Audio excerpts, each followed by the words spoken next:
All right, good morning, everybody. Hope you're all having yourselves a fantastic start to the AM here.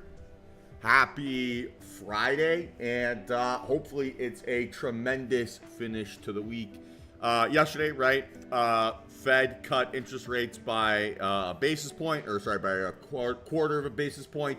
And so certainly expecting for us to have a little bit of action back in play here today, right? Yesterday, pretty obvious expectation it was going to be a choppy day.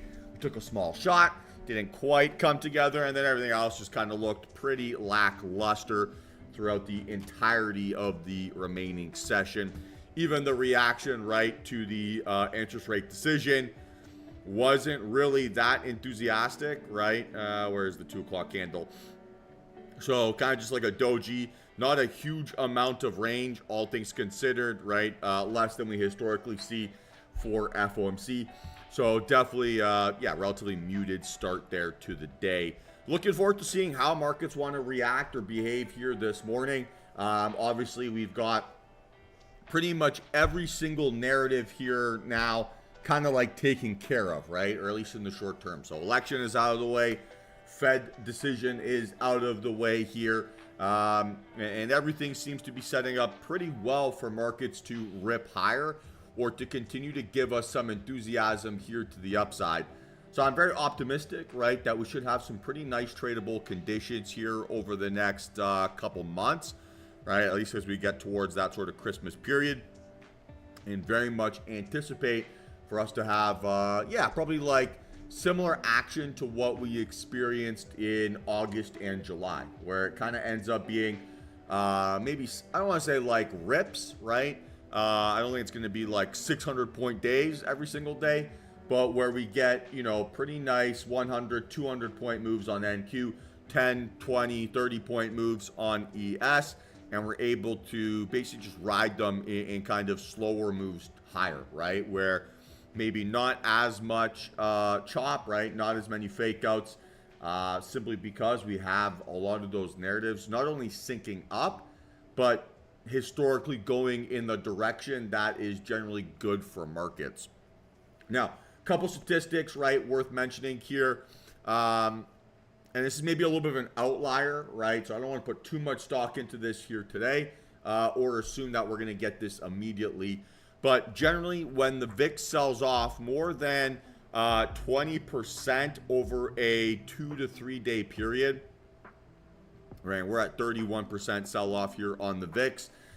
Historically, that then coincides with a market pullback of about 2 to 5% within 2 days of that plus 20% pullback on the VIX. So obviously not suggesting that we're necessarily going to get a tremendous red day here today on an index level, but it's a 85% type correlation, right? So when the VIX sells off 20% or more in a 2-day period or faster, right, 2 days or less, market tends to pull back between 2 and 5% within 2 days of that period. So I know relatively mouthy statistic there. But yeah, something to worth basically just consider, right, as we creep up. Now, the VIX pulling back post-election makes sense, right? You're obviously anticipating that to come in, and we'll see basically if that's a narrative that kind of shapes up. But saw that kind of running around on some of the kind of sites that I'll peruse. And thought that was an interesting one to kind of share. And we'll see if it ends up kind of playing out here in the next day or two. All right. Hopefully no tech issues here this morning. Everything looks okay, right, by the looks of it. Don't see any issues. Discord members, please confirm. But yeah, it looks okay, right? I don't see anything wrong here. Everything seems to be working just fine. So let's start mapping things out here. Let's figure out what we want to do here this AM. And let's have ourselves, I don't know why I said it that way. And let's set ourselves up here for a fantastic Friday and finish off the week with a bang. So we can absolutely, enjoy our weekends here and then go from there. And then just realistically, right, it's been a great trading week here. No reason for me to force anything here today, right? After Tuesday's fantastic trading day, after Wednesday's fantastic trading day, I don't need to do anything here aggressive or stupid. I need to focus on basically making sure I don't finish off the weekend with like that, or don't start the weekend, sorry, with that like bitterness in my mouth of like what coulda, shoulda, woulda been, right? So today, I want to make sure that I'm playing games where I have a reasonable expectation to win, and I'm not playing any games where I'm chasing basically BS price action that isn't really realistic. So, yeah, let's get after it here. Let's start mapping things out. Let's figure out how things are going to kind of shape up here this AM. And, yeah, let's have ourselves a great trading day. So, good morning, team. Hope you're all having yourselves a good one. And, yeah, let's get after it. So, first things first, right? Economic calendar here. We've got consumer sentiment at 10. Fine. We got some Fed speak here at 11. More Fed speak here in the afternoon. Nothing for us to really worry about there. And, yeah, we'll see how things shape up. Monday, expect a relatively quiet day, right? We got a half market holiday, right? So bond markets are closed. Talked about this a little bit in the past, but historically on days where bond markets are closed, you tend to get really muted action in the markets. Can't remember if it was 4 out of 5 days were inside bars or 4 out of 5 were inside bars and dojis of all the last examples last year. I tweeted it, so I'll find it at some point here. But yeah, certainly a expectation that it might be a little bit quieter here going into the next couple days. All right, so Friday, right? Let's see how things map up, and let's figure it out. So first things first, what's the count here on ES? And yeah, let's go from there. Yeah, 1 for 3 here to the upside, spot on. And it's at all-time highs, right? So we're at all-time highs, just under 5,600, right, on our starting point here. So a breakout above, right, towards like 6,000 and beyond, right, would certainly be in play here. 60-20, right, would realistically probably be the starting point for any target above the opening range. But we do have a bearish scenario, right? We have a chance to basically play all-time high fakeouts, right? And then like reversals back down under 6,000 certainly would make some sense. And we'll see if that ends up kind of setting up. So do have some flexibility here in either direction.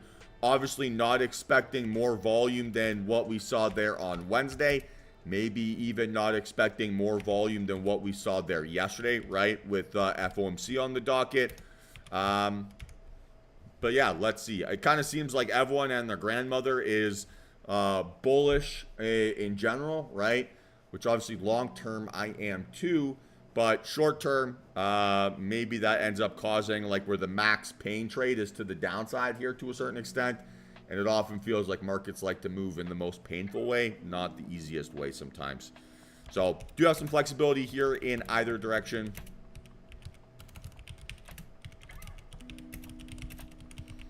And then a breakdown here towards, we'll call it 59.50.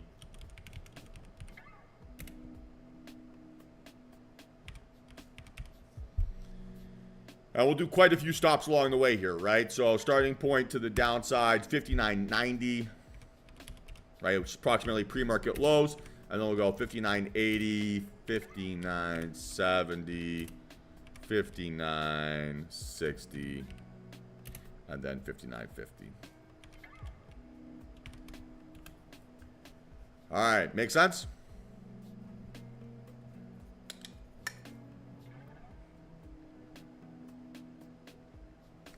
All right, beautiful. Okay, and Q, what's the count? Hey, good morning, Jen. Happy Friday. Yeah, 1 for 3 here to the upside as well. right? Same thing with the psychological level, right around 21.2. A nice all-time high breakouts, right?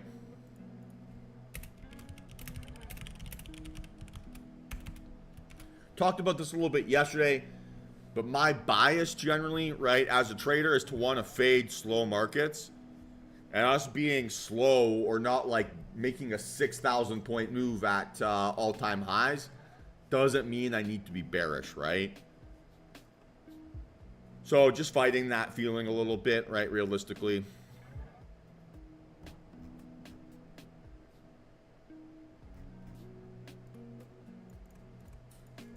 And then like a fake out spot off of 2100, right, which is previous all-time highs. Sorry, 21,000.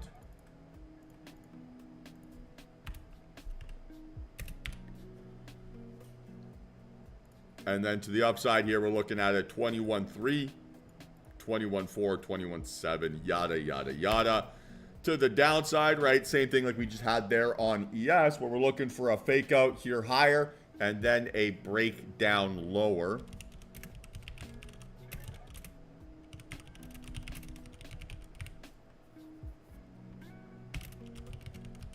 And we're looking towards 21.1, right? Then 21K, yada, yada, yada.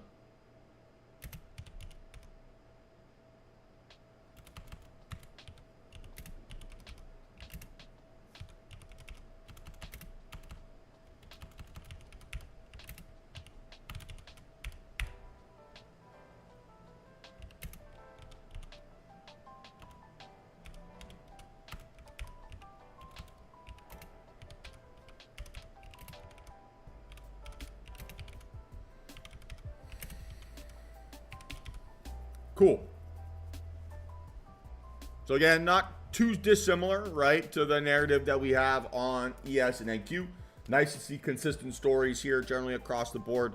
And yeah, we'll be able to kind of pick and choose whichever setup is strongest for us this AM. And then we do have flexibility in either direction. All right, crude. Still continuing to consolidate at that trend line, right? So we still want to see that breakout up and over through that range. At this point, right, it's going to be above 73.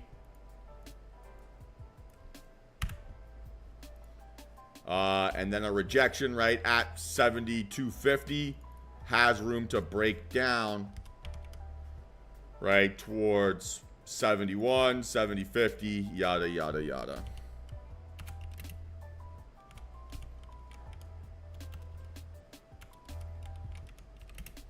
So not too much changing. We're continuing to consolidate here, right, at this range.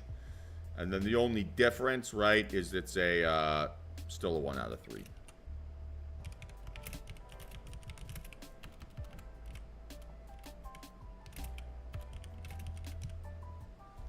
Make sense?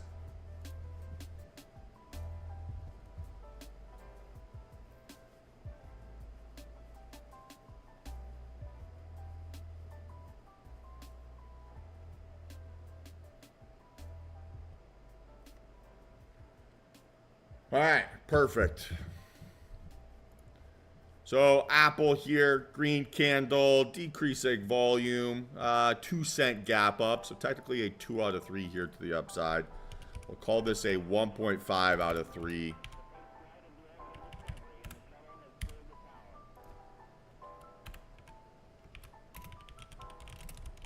And it's without volume. And we're going to look for a 228 breakout here this morning.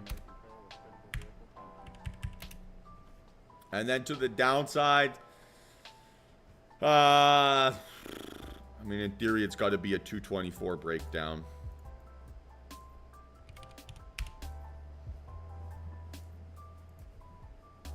Okay, Tesla, 2 out of 3 here. A little bit more of a pronounced gap up.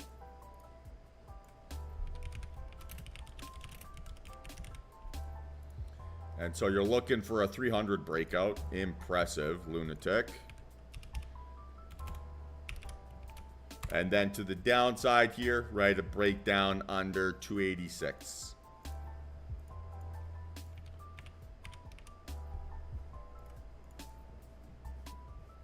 All right, Microsoft, 1 out of 3 here. Still looking for that bottom-up gap fill.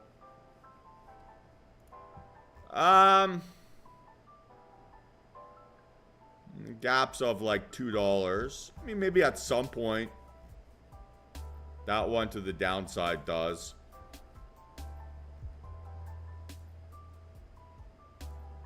Nothing too crazy though.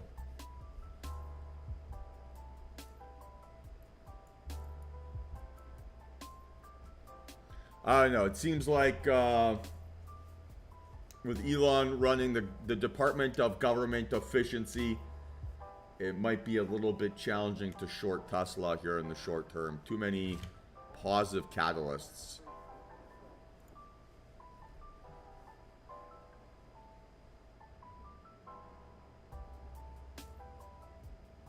I don't see a bear case here on Microsoft still. It's only a 1 out of 3. Maybe under 420. Still looking for that basically bottom up gaps fill.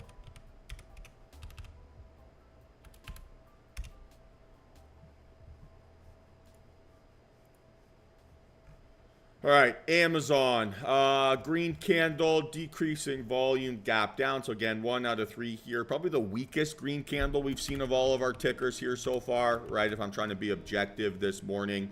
Opening up in the implied middle of that range, give or take, right? So setting up probably as an inside bar or as a day of consolidation.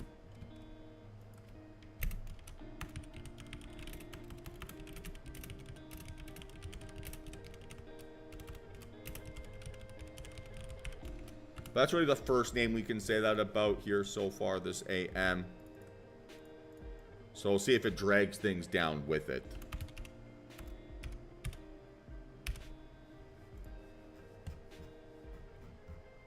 And yeah, we'll see if it's got some juice. All right, AMD, green candle, decreasing volume, gap down. So 1 for 3, right at the trend line, which is interesting, right? Previous area of resistance, right?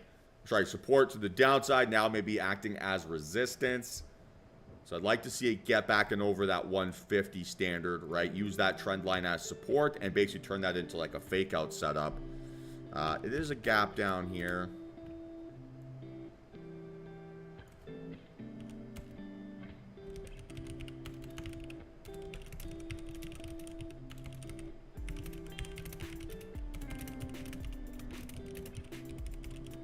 And then to the downside, right, it'd be like a 150 rejection and get stuffed at the trend line.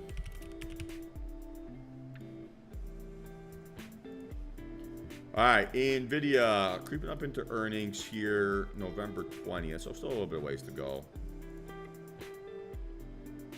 And we got 1 out of 3. And we're looking for a 149 breakout today.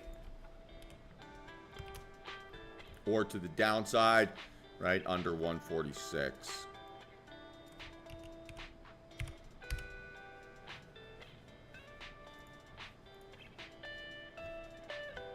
All right, Meta. I mean, this looks like it's got some upper trend line resistance. Something like this. All right, it's been stuck in this range, honestly, for like a month. So I'm not super enthusiastic here. I would say I probably need to break out over that trend line, so 602.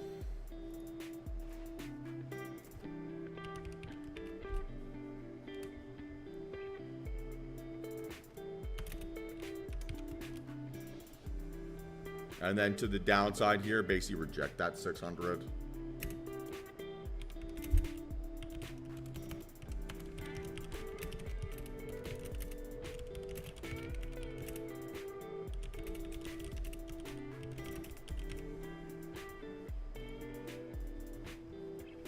Yeah, that would be reasonable. All right.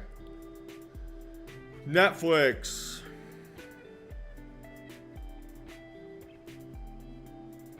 Two out of 3 here to the upside without volume.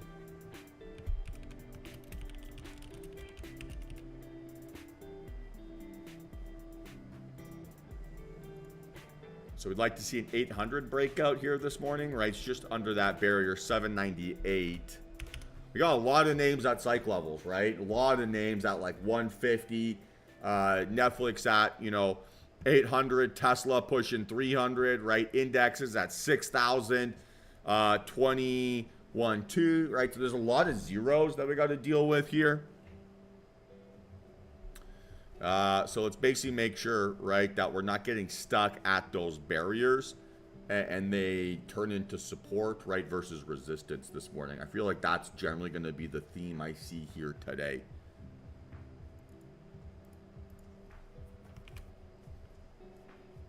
Yeah, good morning, Antonin. Happy Friday.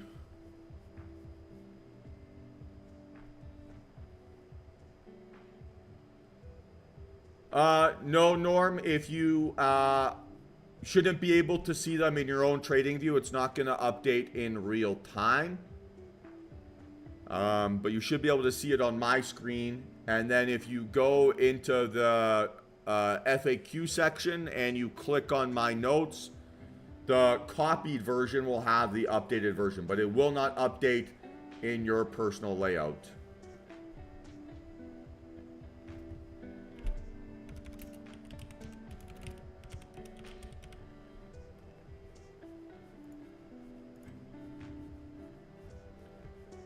All right, Google looking for a 182 breakout here, right? Continues to have been stuck inside that Wednesday range. Taking a lot of effort to basically get above that area.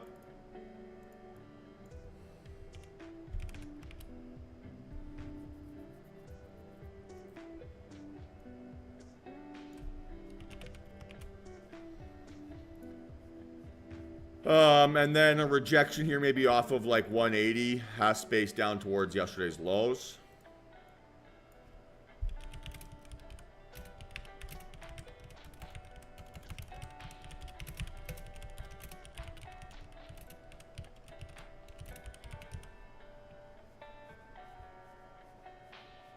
All right, sweet. And then VIX hanging out 14.89. So again, continues to dump here. Not give us a tremendous amount of follow through, right? And volatility is decreasing. So certainly sets us up, right, for an opportunity to take advantage, hopefully, right, of that limited volatility or that fear. Should be hopefully less fake outs in general. And we can have ourselves a strong day. A net. Let's take a look here. Yeah, pretty decent gap down.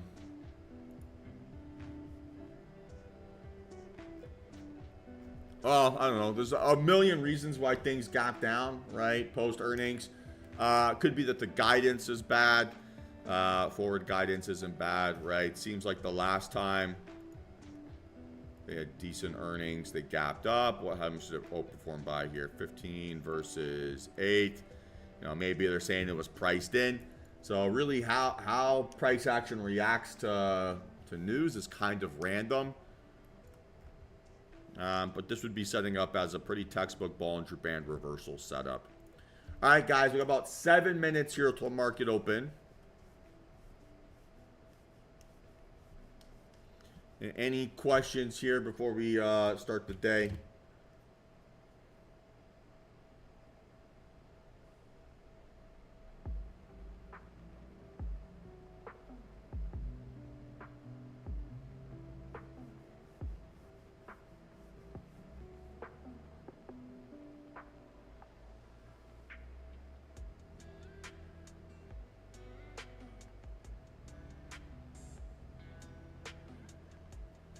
All right, team. So I'm going to go make myself a quick cup of coffee, spend a few minutes here sort of visualizing a successful trading day, and then, yeah, get myself all set up to absolutely crush today's market. So be back in a few minutes, and, yeah, we'll do a quick little rundown here before the session starts.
All right, team. So let's have ourselves a busy, hopefully, and profitable trading day here today. Looking forward to seeing what the market wants to give me, where that enthusiasm shows up. And yeah, hopefully can crush it, right? And yeah, start off or finish off the week here with a bang. So let's see how things go here this morning. Let's see where that enthusiasm shows up. And yeah, hopefully we can have ourselves a nice trading day. Any questions here? Anything you guys want to go over?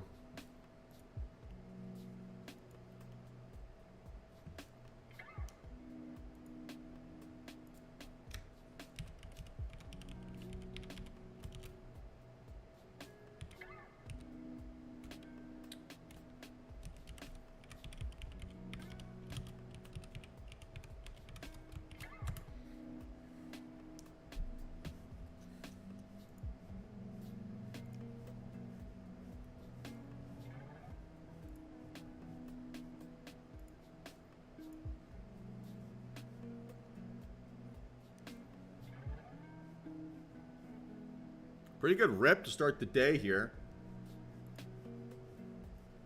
Above those psych levels, right? So far.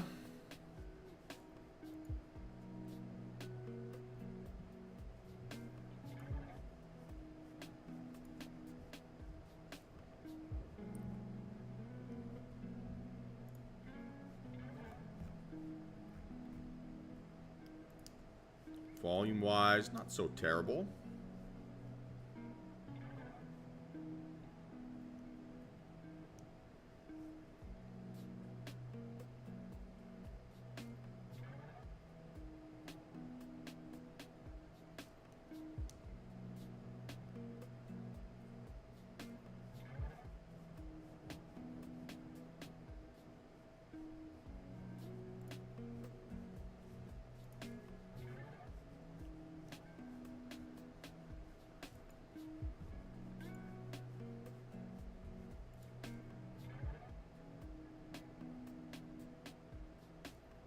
You basically want to see NQ hold above 22 here. ES is going to hold above 6,000.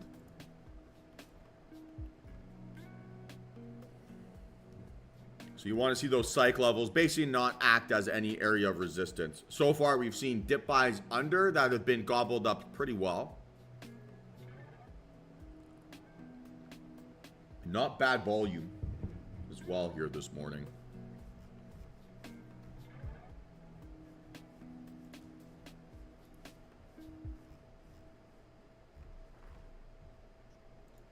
And don't realistically expect us to have more than what we saw yesterday, right? Because yesterday, FOMC, day before that, election.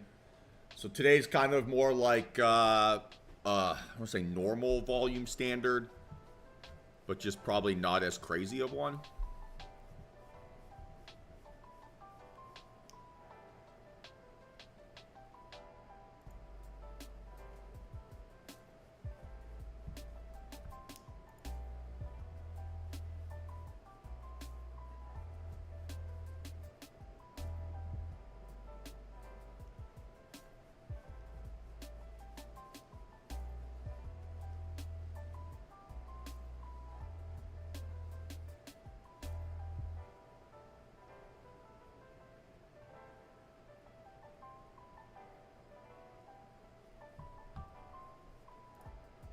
And Tesla's not at 300 here yet, but it's pushing it.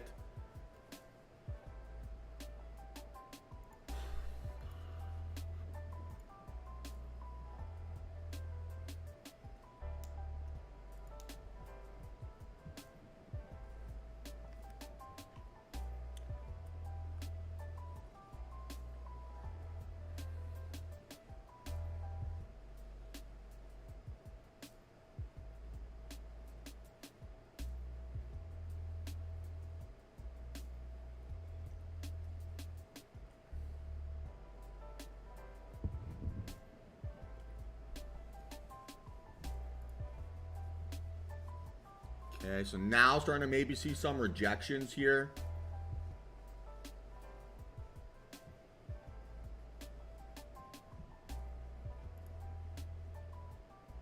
from 232 to 215. Pretty decent sized move.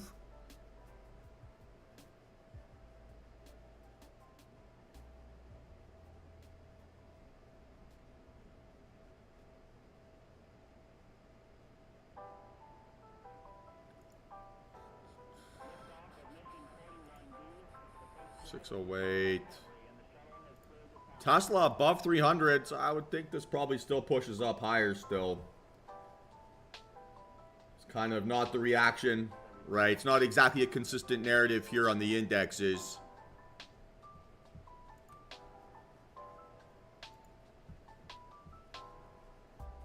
Right, if Tesla's breaking out through that psych level, kind of feels like NQ is not going to be too far behind here.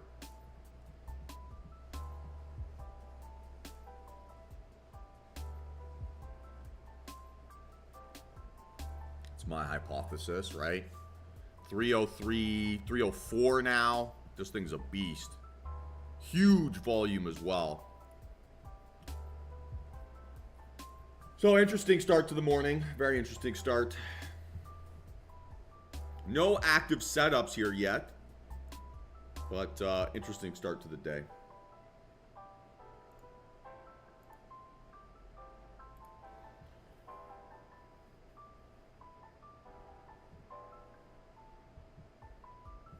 Was that like, I'm trying to think of what worst case scenario would have been there for bears, or sorry, for bulls. Have we seen a survival of a worst case scenario here yet? Not sure if I would go that far.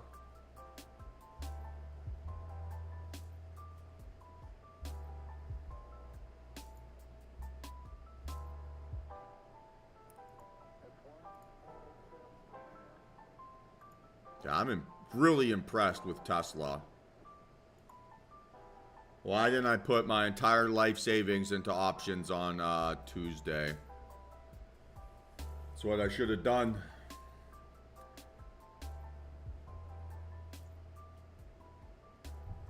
Well, unfortunately, I can't add the music into Discord, Craig. If you want to just fire up a YouTube playlist on the side, you're more than welcome to do so.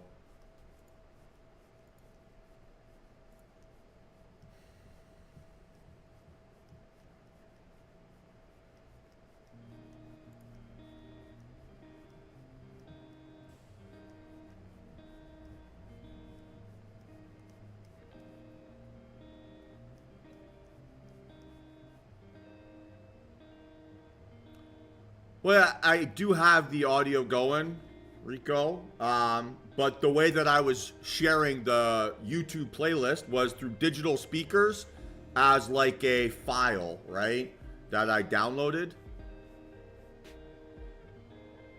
So it's not something that's running in the background that I'm hearing.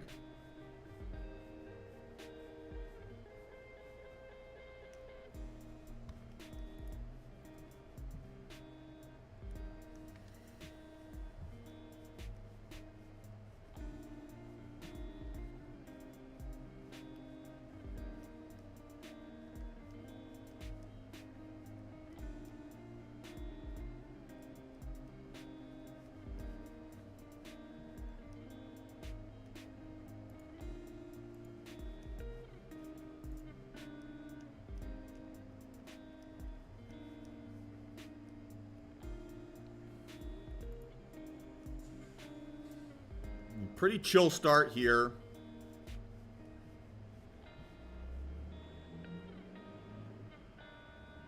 Like if you want the music, go to YouTube, right? You can watch the YouTube stream there. But can't make everyone happy with how things are always set up, right?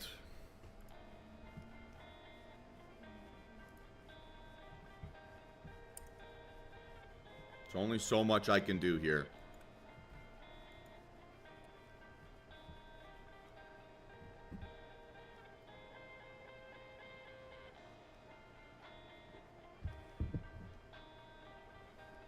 The YouTube stream, as it was for the last 3 years, is still 100% active and running fine, right? So you don't have to be watching through Discord. So if you prefer one over the other, awesome. Go for it, use it.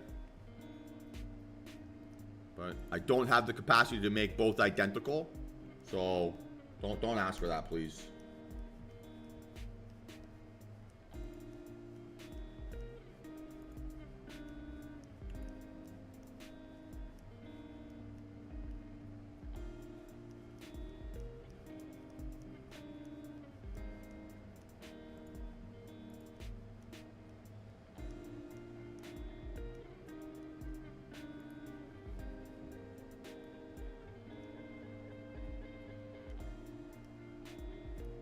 Yeah, that's why we're doing it on Discord, Gabe. That's exactly why. Right? So that's the point, the whole reason.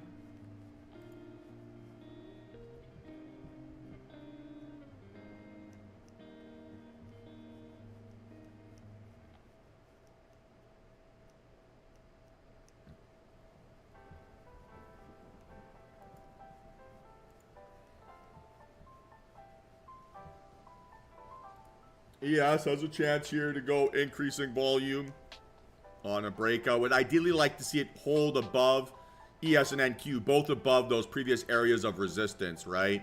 So 610, give or take, right? And 232-ish on NQ.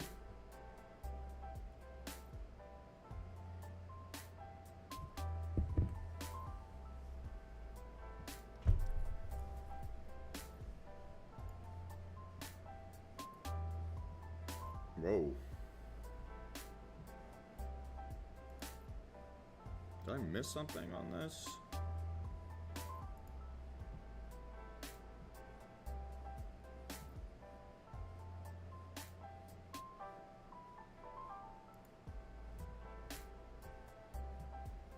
Okay, so still no look here on the 3 or 5 minute time frame.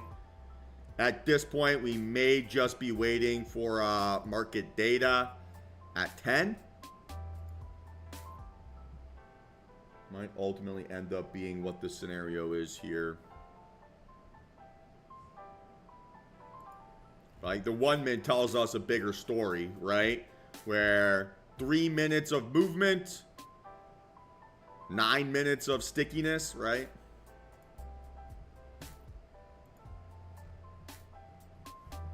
So I'm in no rush here yet. I got no reason to be aggressive. Oh.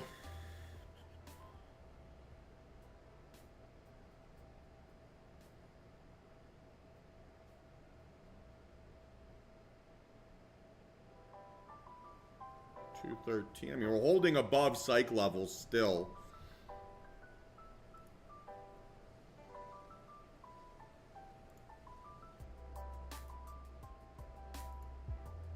It's just, where is the sun gonna shine? Yeah, I'm watching it. I've kept an eye on this. My issue with the CL breakdown is these candles are significantly larger than the size of the opening range.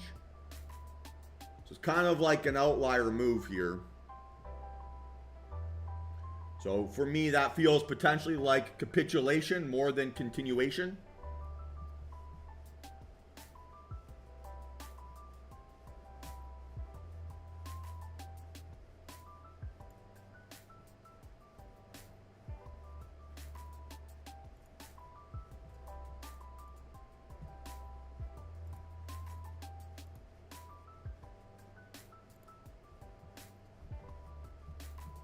All right, and I'm always hyper paranoid of that crude reversal within the first 30 minutes. Right, it's one candle giving us 2R, whatever the size of the opening range was. Generally not a good sign. Like we've got examples here, right, of other huge candles that get stuck, right?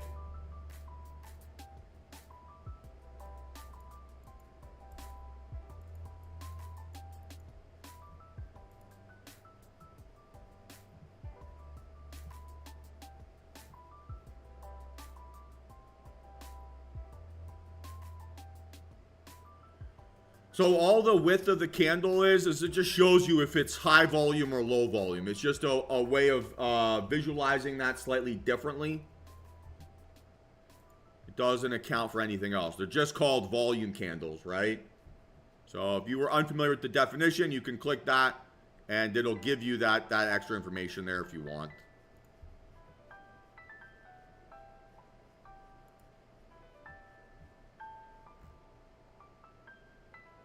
So now we're possibly getting that rejection thesis, right? High vol fake out. Decent size breakdown here. 9:45, so we do have time.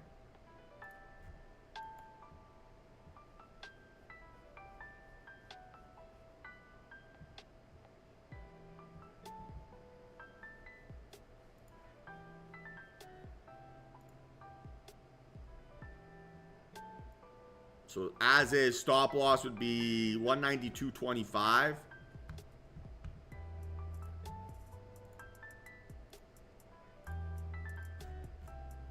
Now we're going to be patient here, right? We're going to be patient.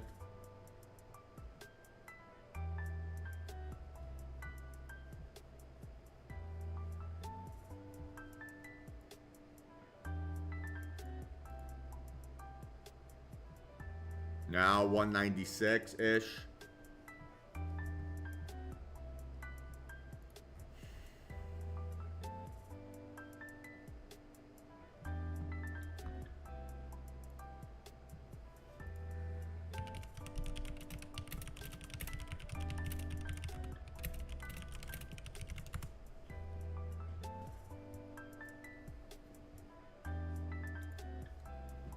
Okay.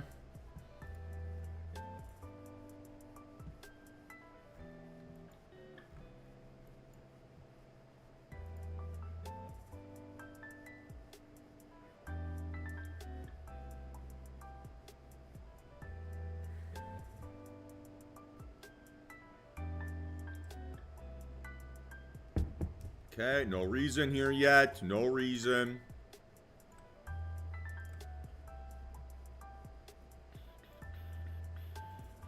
I mean, this might be setting up now as a reversal.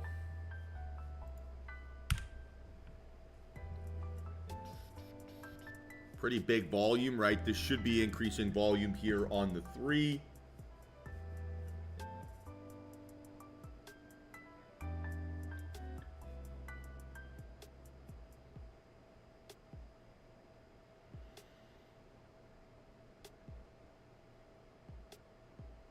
Wow.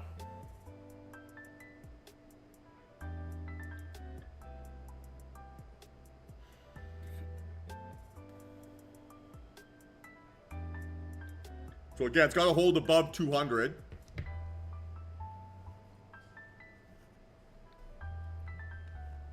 And then we're targeting 2R, right? So we got some space here for sure. I would prefer aggressive, right, versus pullback. I don't know if I want to see this get under 200.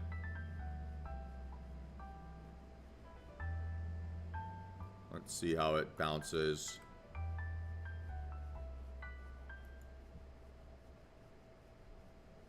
So as is, stop loss would be 207.25. Let's see.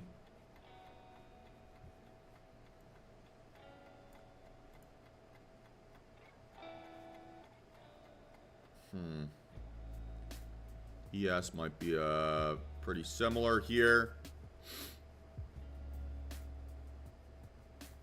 I'm trying to think which volume is better. I think the NQ volume is better. It's at least outlier. ES, if I'm looking at this quickly, it's below the white line.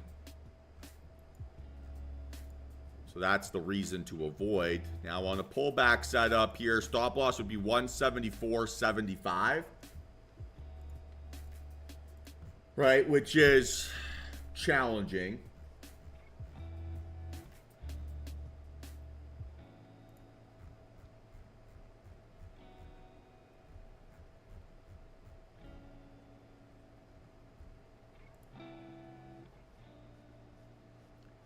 On a 201 entry, okay, you'd be within reasonable limits, but not ideal.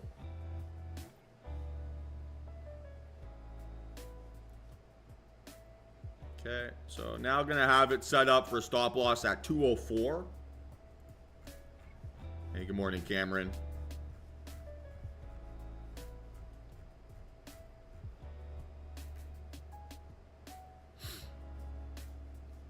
So as is, stop loss 204. Still no entry here yet. Good morning, Rain.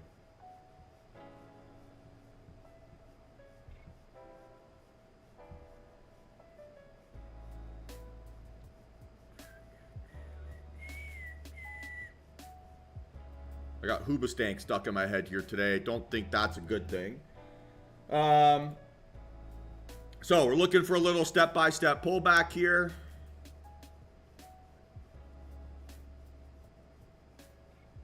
All right, as is, it'd be one contract under 218, right? You maybe can get two.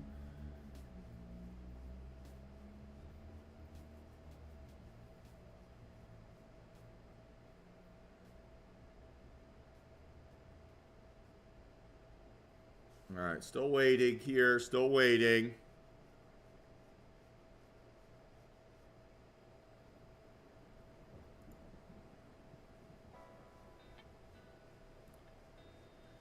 All right, I am in 213.50.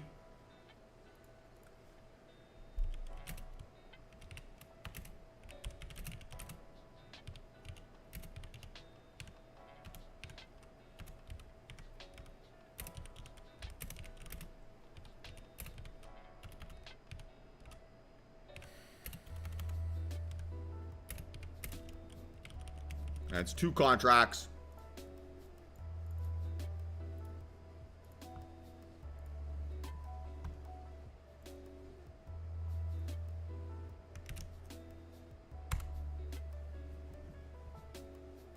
Still in.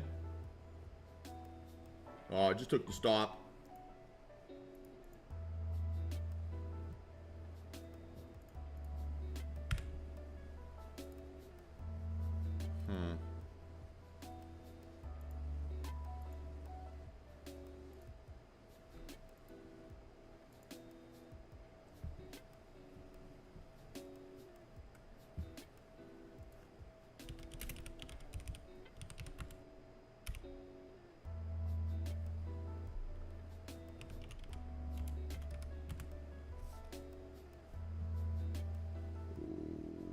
Nasty little bounce.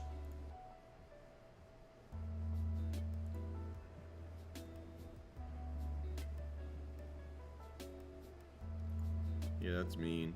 All right. No biggie.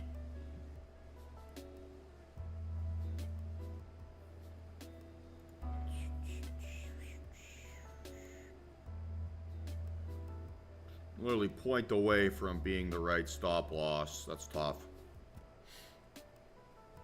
Okay, I see the sets up again here.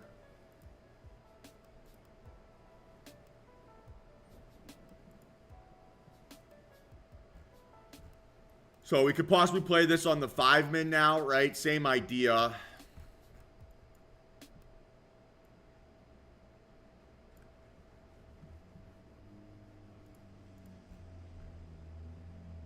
$202.50 stop.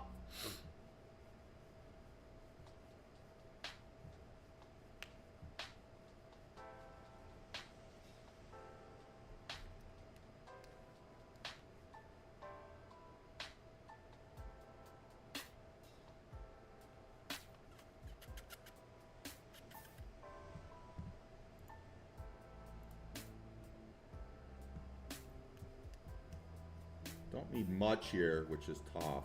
215.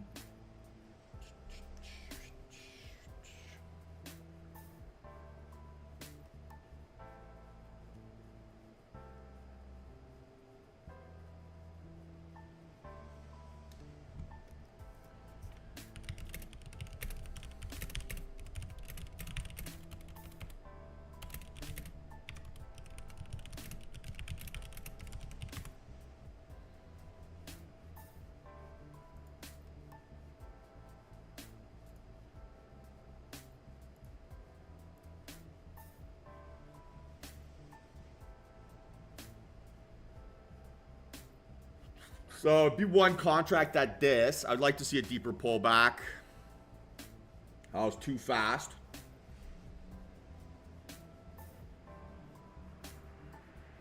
Where's the VWAP today? 208 would potentially be the opportunity, I would say. Right at VWAP, right at the midline. If I can get there.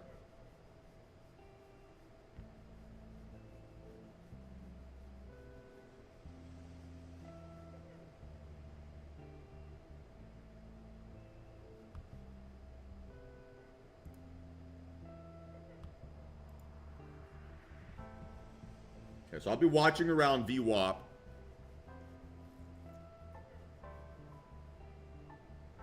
Right, which is the same spot as the midline here, right? This red line, pretty much the same spot as that white line.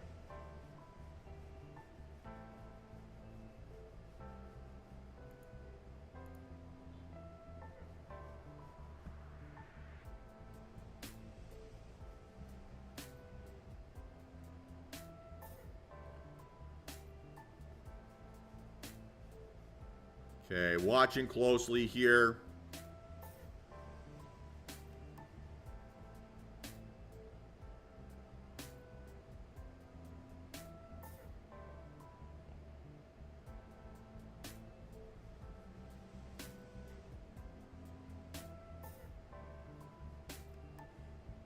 Okay, still watching, still watching.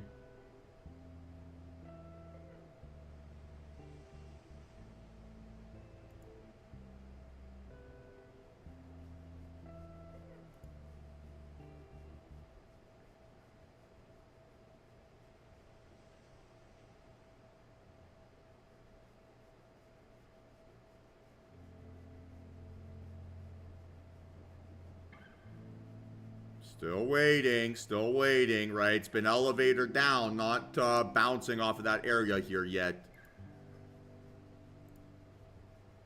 All right, so at this point, right, we got 3 minutes till market data. I'm going to wait for that.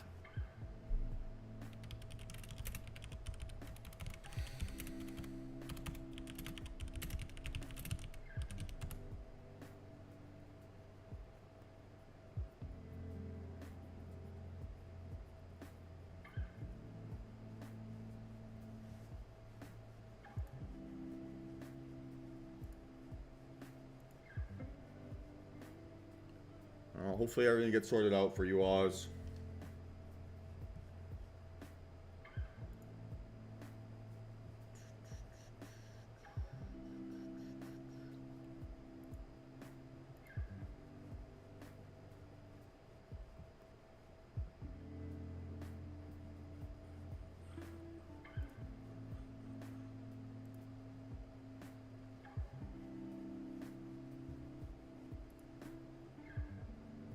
So no second trade here yet. Still sitting and waiting.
So just gonna wait it out another 40 seconds.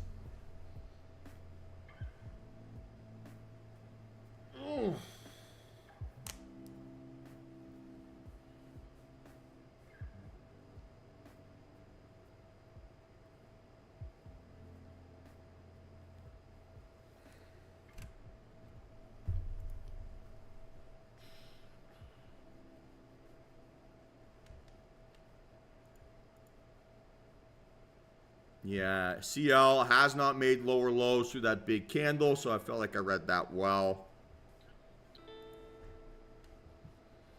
Let's see how we react to data here.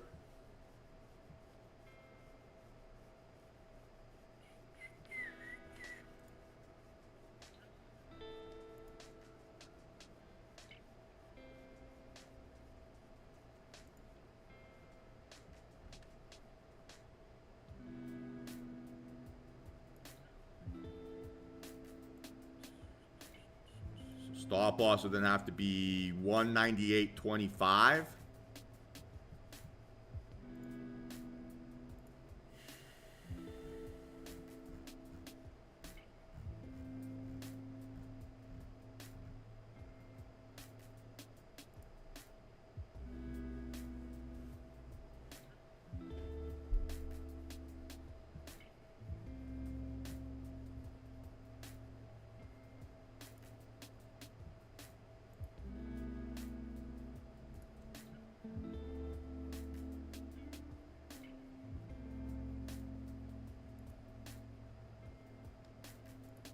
Okay, now crude is breaking down. 70, 68.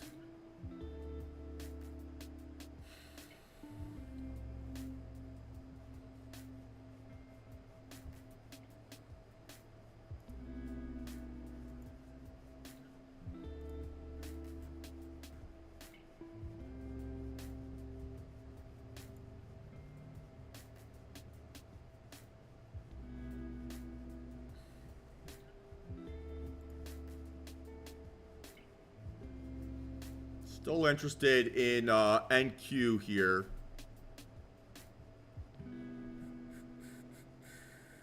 Just don't know if this is quite the right entry yet.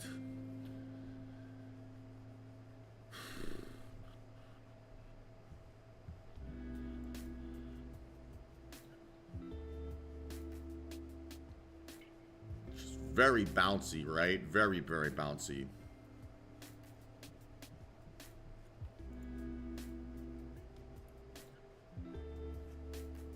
Let's see how this candle closes next 30 seconds or so.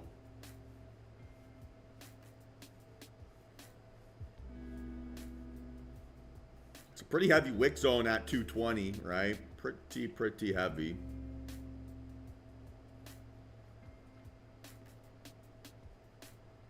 So let's see if we can close above the opening range high, or above the opening range in general. Then we can maybe look for that breakout.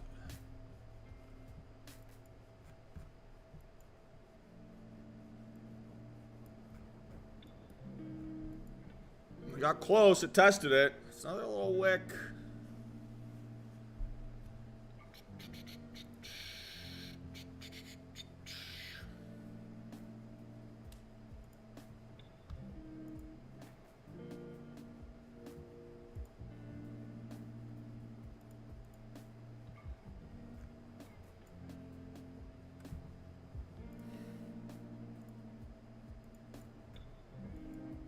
I do this.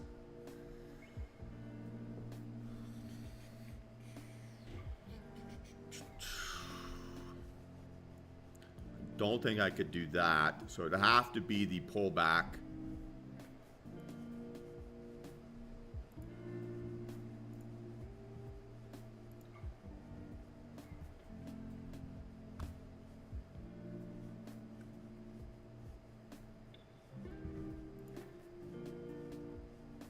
Bouncing off VWAP.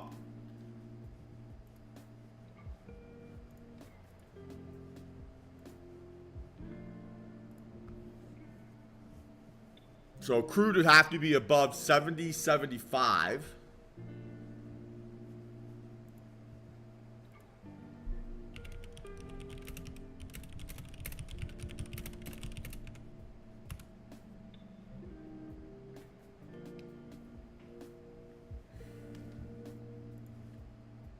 Okay, now index is starting to reject potentially, right? So, okay, done a good job avoiding relatively pain in the ass PA.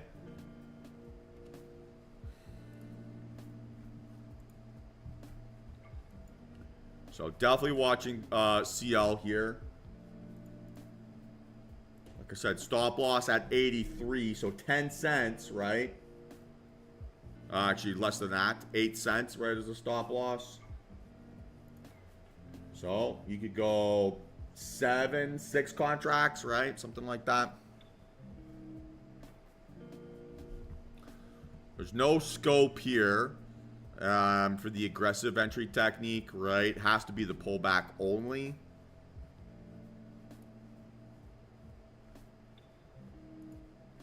You're getting a rejection here. High vol fake out. That's an all-time high fake out on ES. I would prefer to see it back under 6,000 because I think 6,000 will act as a relative area of support. Crude now pretty aggressively coming back.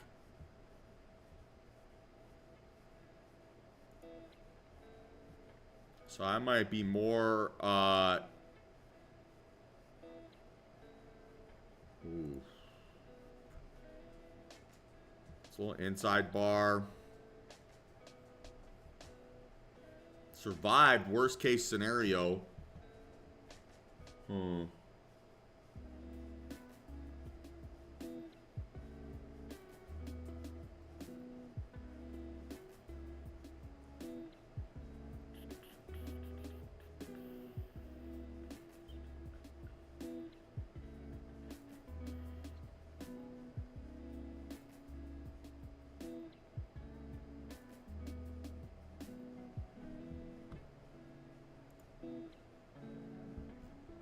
Okay, so NQ here to the downside. Probably the easier setup than anything else. New lows, right? Broken through. Stop, 188.75. Again, don't rush this. Make sure you set everything up the way you want. Stop, 188.75.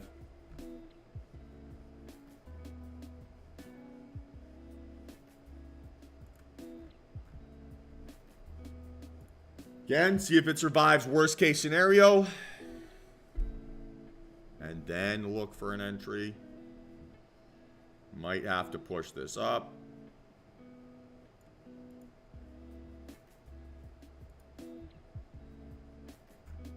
What's these numbers?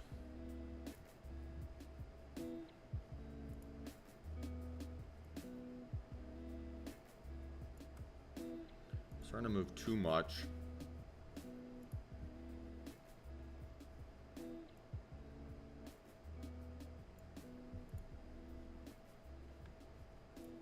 Wow, crude just missed it.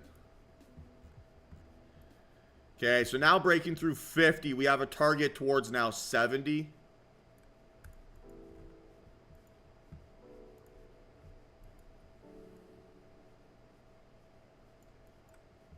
And then NQ, right, stop loss 197.75.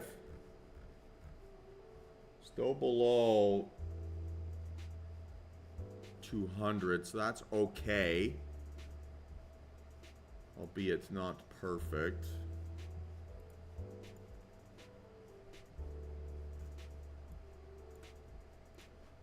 Okay, I'm very interested still here in NQ. I think that's the better setup. CL, I'm just a little bit concerned about how it's potentially extended. ES, I'm a little bit concerned about how it's still above 6,000. So crude for me is what I'm looking at.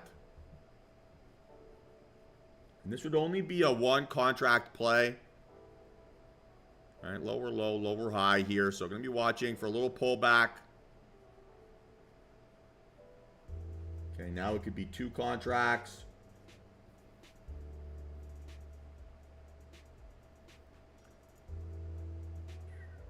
Let's see if it can die here in a sec. Still no elevator, right? It's been more probably elevator up than elevator down.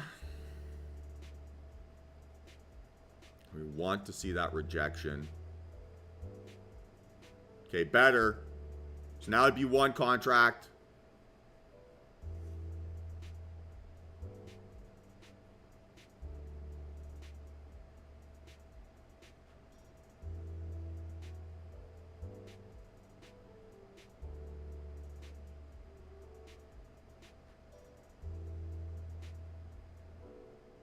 Okay, watching here. Watching.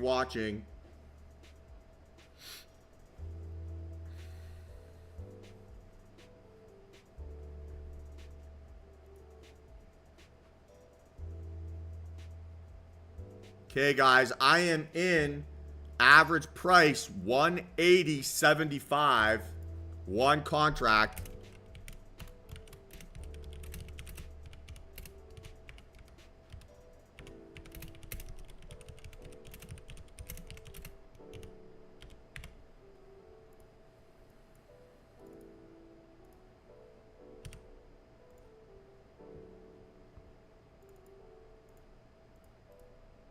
Again, if you missed my entry price, it just retested, right? It loves to do that. So don't chase my trades, right? You will always get another chance.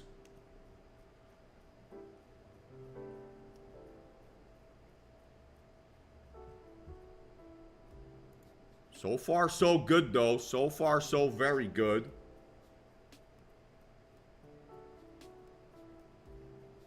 $175, not a good entry, right? It's got to be above 178.75, not below. So not a good entry. Your risk reward does not justify taking on that risk.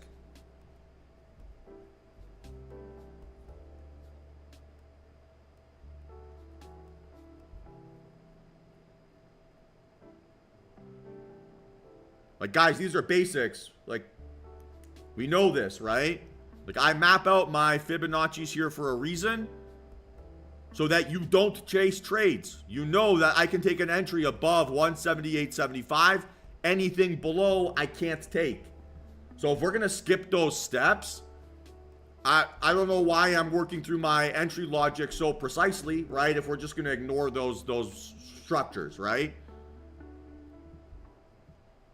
So make it easy for yourself to be green by actually playing the risk reward. And that's an intolerable mistake. I will not tolerate that. Yeah, and it's retested my entry price here twice. So this idea that you would have missed this trade, it's a limiting belief that you're imposing in your own mind just because you're greedy. So stop with that, right? Stop. Drives me nuts because it's just a self-inflicted wound.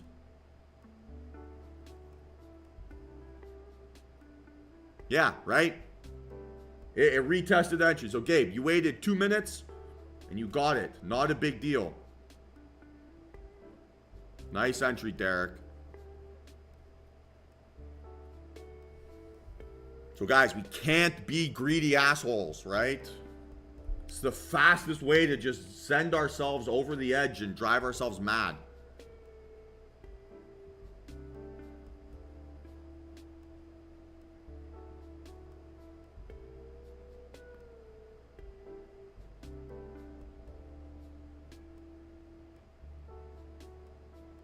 And it's so avoidable, right? It is so avoidable. So stop, right? Make a choice that you're not going to chase trades, that you're going to be deliberate. Like, I map out all these things for a reason, so that you guys can all see the appropriate entry zone and not chase stuff outside of it. It's that simple, right? It is that simple.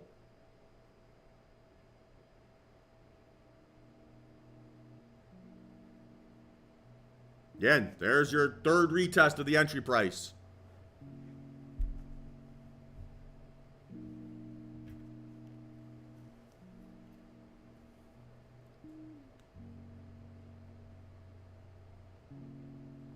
It's got to start breaking down here, though, right? Big concern, ES not really cooperating as much.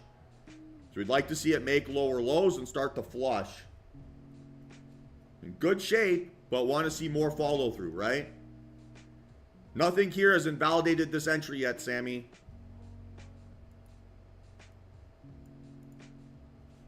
Already said that like 3 times, right?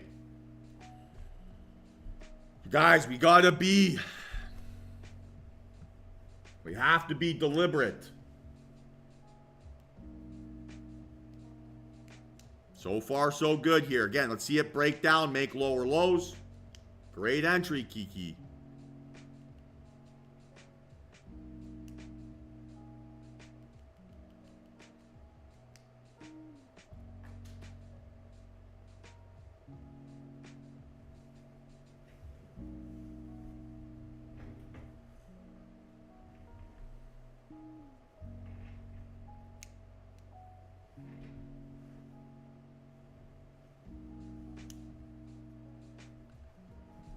All right, so let's see if this thing can keep breaking down here, but turning into a nice green day here all of a sudden, right?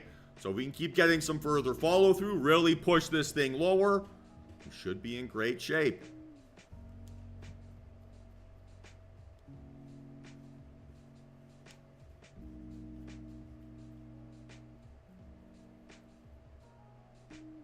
Guys, like, it doesn't matter how much latency there is in the stream, right? If you're waiting for me to say that I'm in a position and then you're chasing my entry, you are screwed. You will always make less when we're right and lose more when we're wrong. I've said this 1,000 times over. So you either have to wait for a retest of my original position, right? Or you make your own decision inside the entry zone. There's the reason I use those Fibonacci so you guys can all see, right?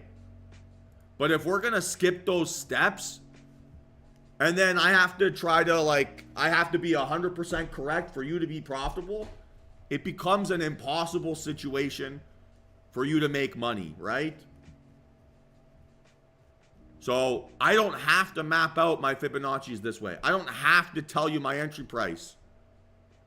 If we're going to ignore those things and just chase a feeling because we don't want to miss a trade, it honestly drives me nuts, right? Because it's just such obvious self-sabotage. So we don't have to be like that, right? We really don't. And it's so annoying.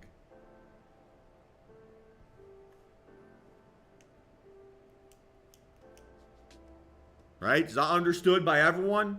Like, the reason I am so transparent here with what I am doing and why I am doing it is so that you are not waiting and chasing me, right? I want you guys to fish for yourselves, not for me to fish for you. There are easier ways for me to make money for you guys that way, right? Like, if I could do that, I wouldn't go through all this stress. I wouldn't go through all this extra anxiety, right?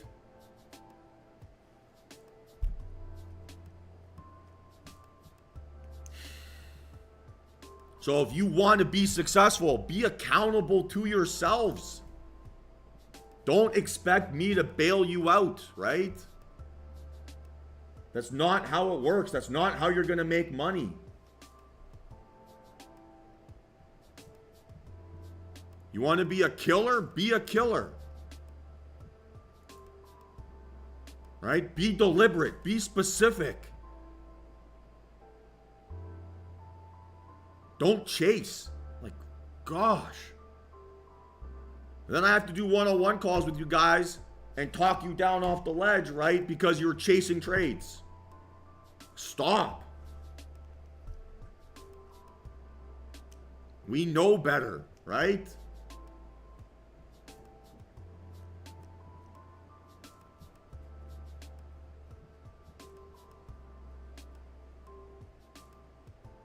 Like, I cannot be more transparent than I am.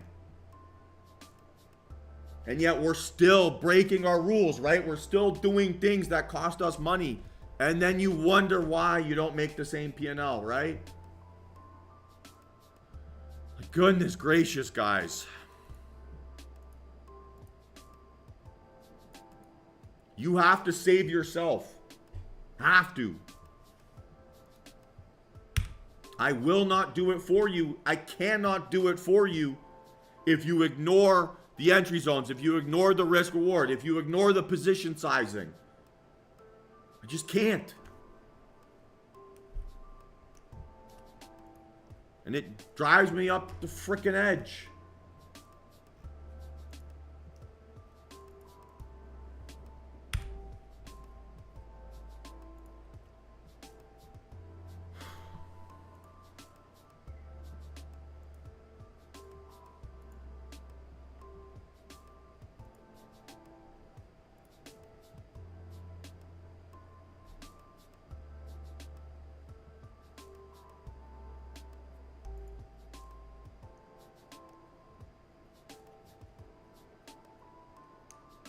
Sounds good, Jeremy.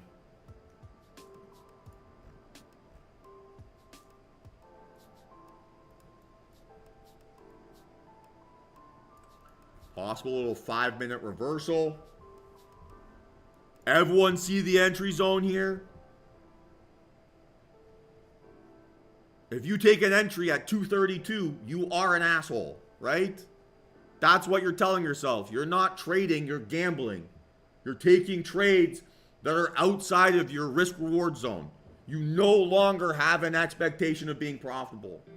So it's literally self-sabotage.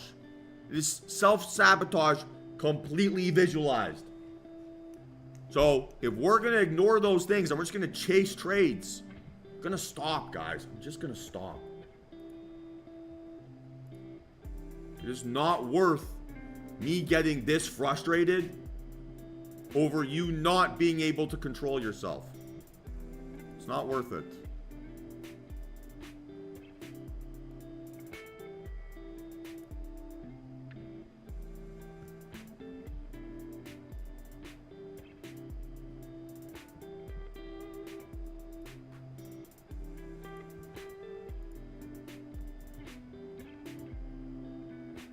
So stop loss here would be 192.50. If we can get an elevator above 203.25 and then a gentle pullback.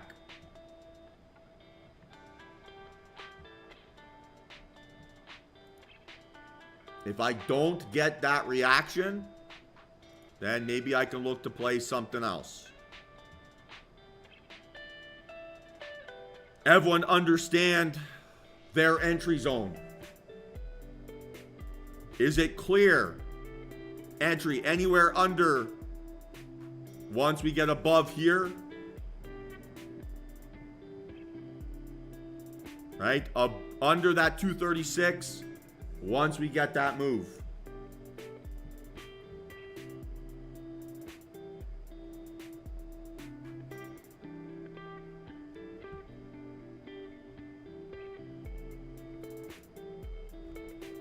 And then are you aware of your position sizing? So if you enter here right now, how much are you risking? Is it a 1 contract play? Is it a 2 contract play? Can you make that calculation for yourself? We are not going to be accountable to ourselves for our own risk management. We are always going to feel extra anxiety in a position. If we are not defining how much we are going to lose if we're wrong, we are always going to feel extra anxiety in a position. If we are chasing trades outside of our risk reward zones, we are always going to feel extra anxiety in a position. If we don't understand the thesis behind the trade and we take it anyway, what are we going to feel? Extra anxiety in our position, right? So how you feel in a trade, how you feel about your risk management, how you feel about all those variables is a proactive, not reactive choice. Stop making reactive decisions. It is so frustrating.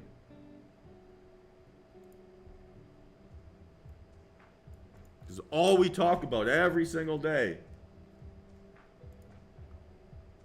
And yet we choose to ignore those and chase our impulses, right? And reward our impulses. And then expect to get a different result. That's like the literal definition of insanity, right? Doing the same thing over and over and over and over and over again, expecting things to be different. And it never is, right? So if you wonder why you're not seeing the results that you want as a trader, and you keep doing the same patterns of behavior and you're unwilling to change them, what do you expect to happen? All right, so now a possible stop loss here at 160, right? Low of day. And as is, right, this would be 30 points of risk, which would mean it's a one contract play.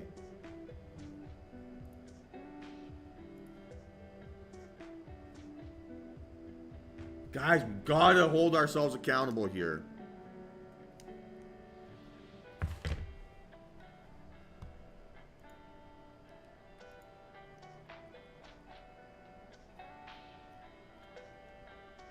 Like, this game is impossible if we get addicted to self-sabotaging ourselves, right?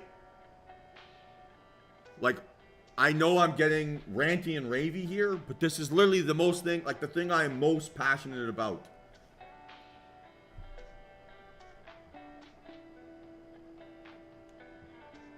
Like, when we choose to self-sabotage ourselves, when we choose to ignore our rules, we get addicted to that feedback loop regardless of what the P&L result is.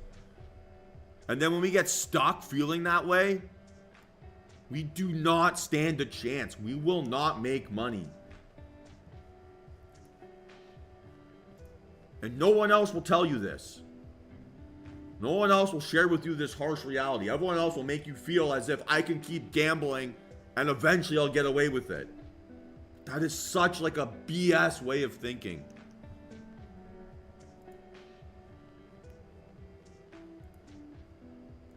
Drives me up the freaking wall because it's got nothing to do with your technical skills. It is purely a decision you are making out of greed.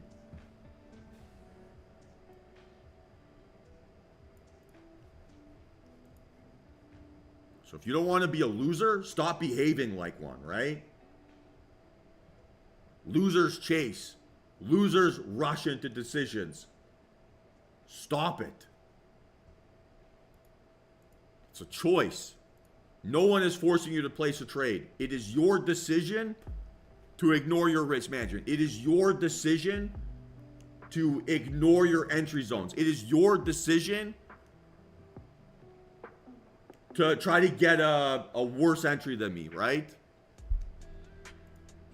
So take accountability for those decisions and start changing your patterns of behavior. Start tracking why you feel that desire. Start doing something different. It literally does not matter how much money I can make as a trader if you're unwilling to take accountability over those decisions.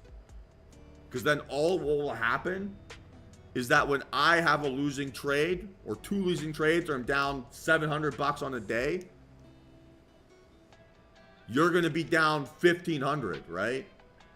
And the game's going to feel rigged against you.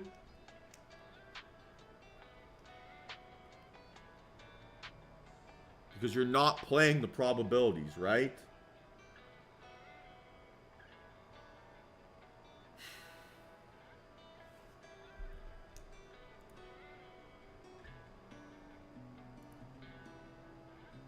So I cannot stress this enough, guys.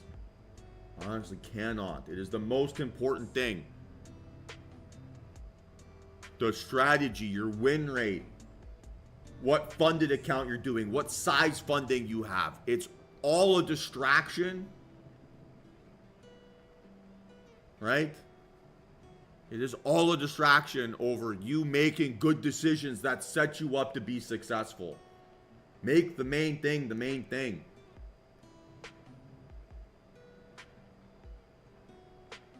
Stop pretending that, oh, if I put all my energy into which trade copier I'm going to use, I'm going to become a millionaire.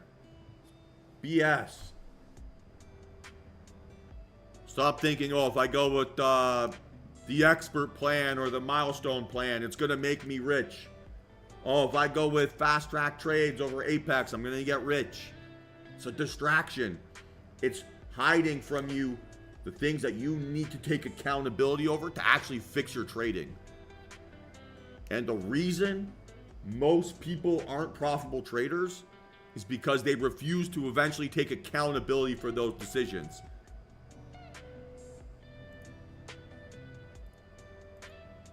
So they just get stuck in these feedback loops of getting their butt kicked, of having a nice couple days trading, getting a few lucky results, and then getting crushed.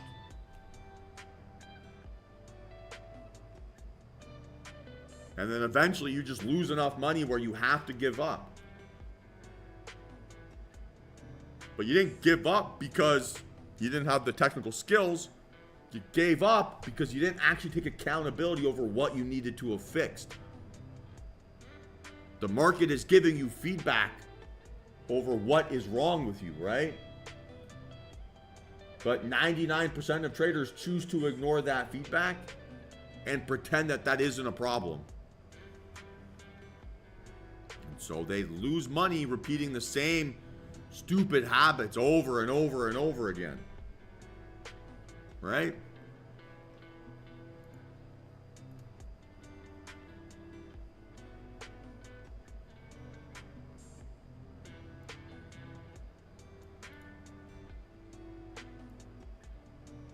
So again, watching here, NQ to the upside. Need to see that breakout above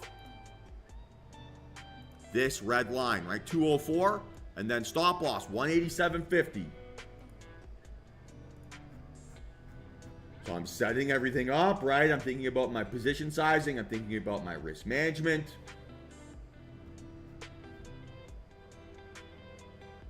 Okay, there's 204. As is, right? This would be $300 worth of risk. So that'd be one contract.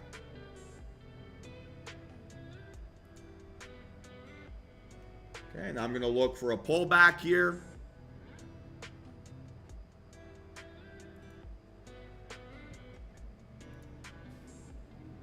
Okay, and I am in at 204. One contract.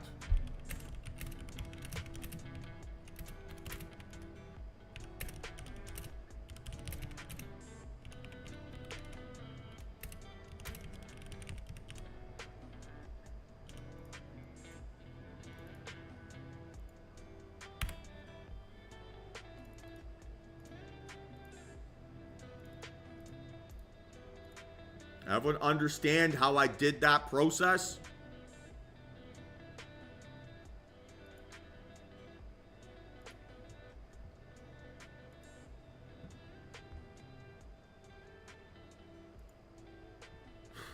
Stop being addicted to self-sabotage. Start gamifying, losing small, controlling your variables, right? Learning from your mistakes.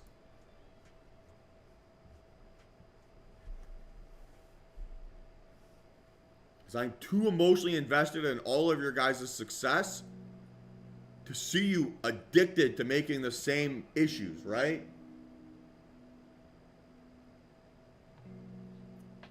It is far too stressful.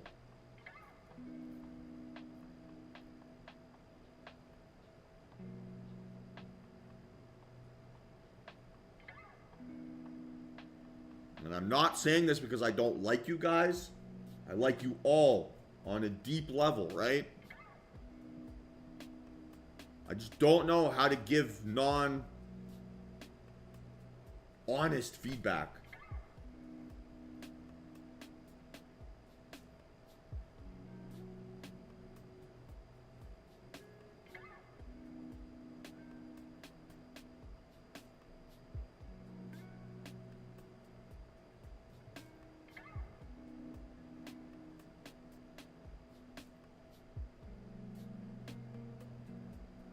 So if I'm sick and tired of seeing people self-sabotage their success, you should be sick and tired of self-sabotaging your success.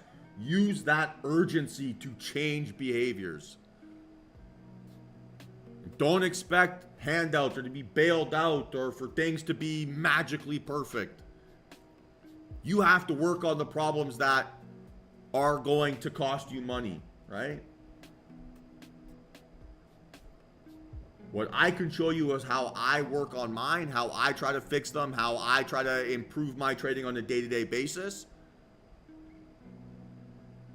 But if you're not trying to fix those own things for yourself, it won't matter how much my trading improves. It honestly won't.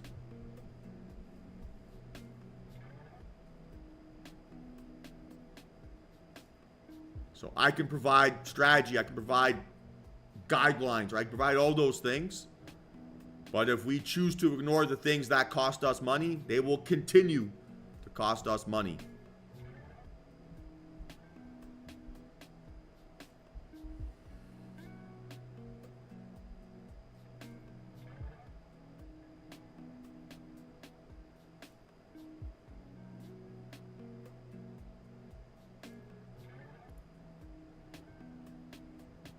Okay, I'm out, closing this trade early. 191.25.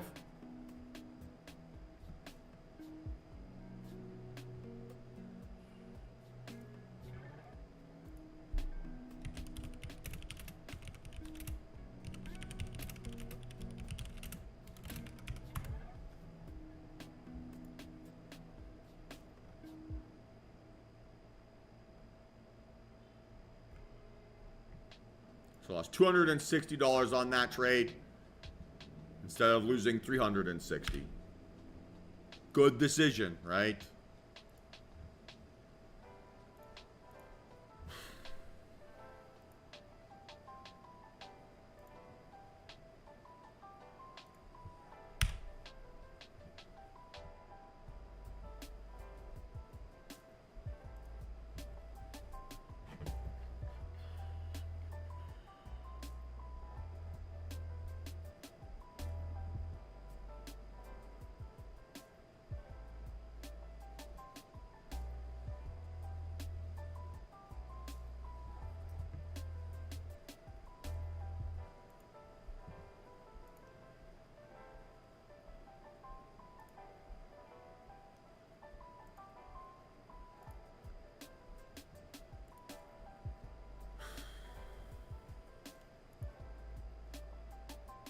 I won't lie, I'm pretty exhausted.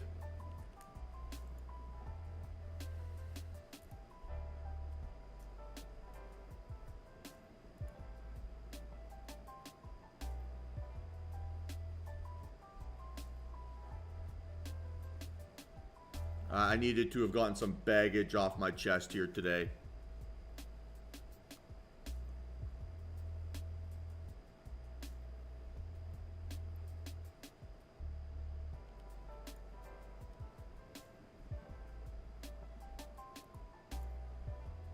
And I promise you guys, the feedback is never personal, right?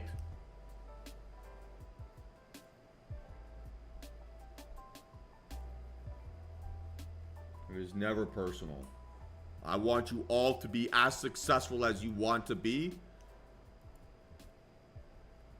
But we have to make sure our actions match our words, right? It's easy to say you want to be a winning trader. It's easy to say you want to be successful.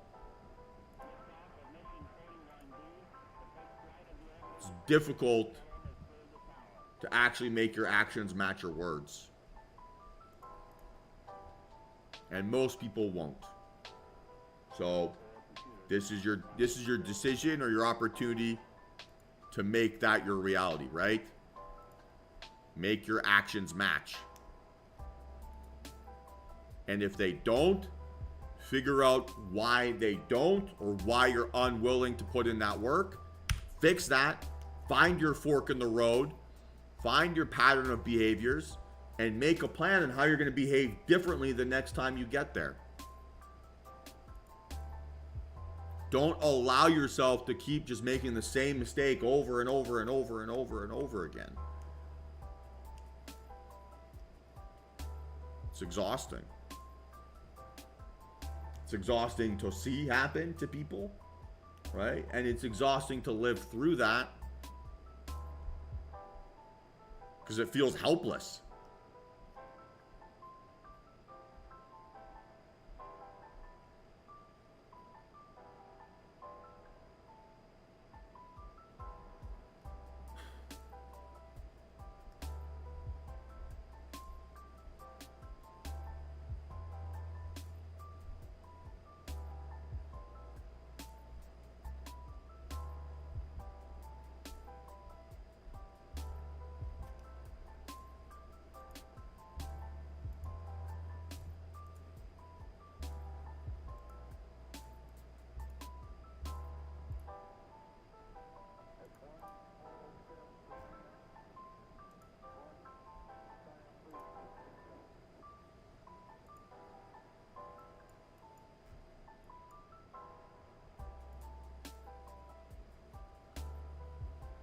All right, maybe I have one more shot in me here. Again, done a good job gamifying losing small. Right? Not taking a single $500 loss here yet.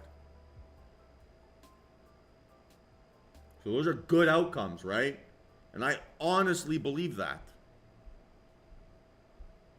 So when I look at my trading here, evaluate it at this afternoon, right, or tomorrow morning, and I look at all the trades I've taken so far this week, and I see none of them hit my max loss number, that is a win. That is a tremendous win. Right? Because even though I'm green on the week here, right, all that does is it makes it even easier for me to be back at new all-time highs.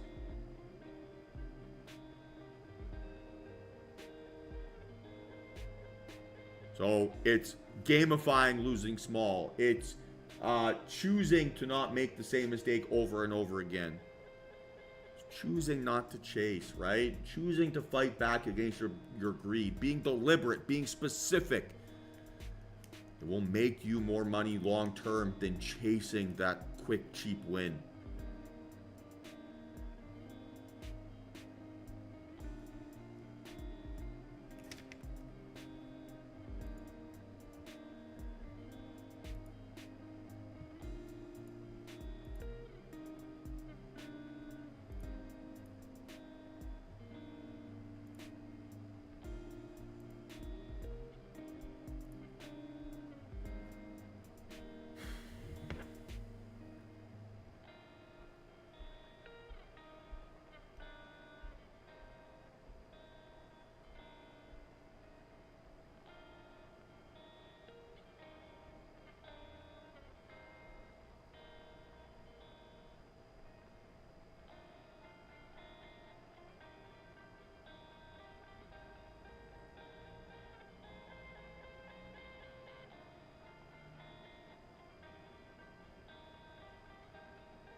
All right, I'll be back in 1 second here. Still got a few things that are possibly setting up, so keep an eye out for now.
All right. So possible crude setup here, right on a reversal. Just a little BB reversal type setup. Needs to get over VWAP, and then VWAP as a potential entry target. Target would be high of day.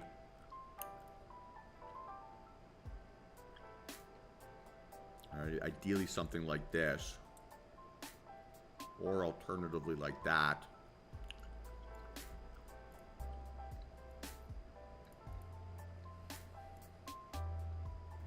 I'm going to have some homework for everyone here this weekend.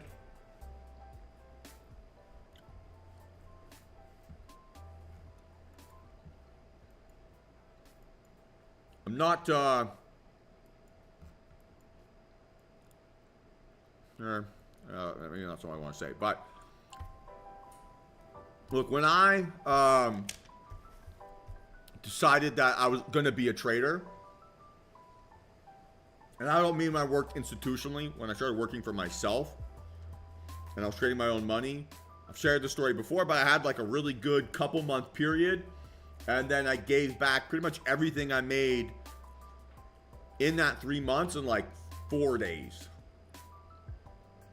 And it was like more money than I'd ever seen, let alone more money than I had ever lost in my own personal life.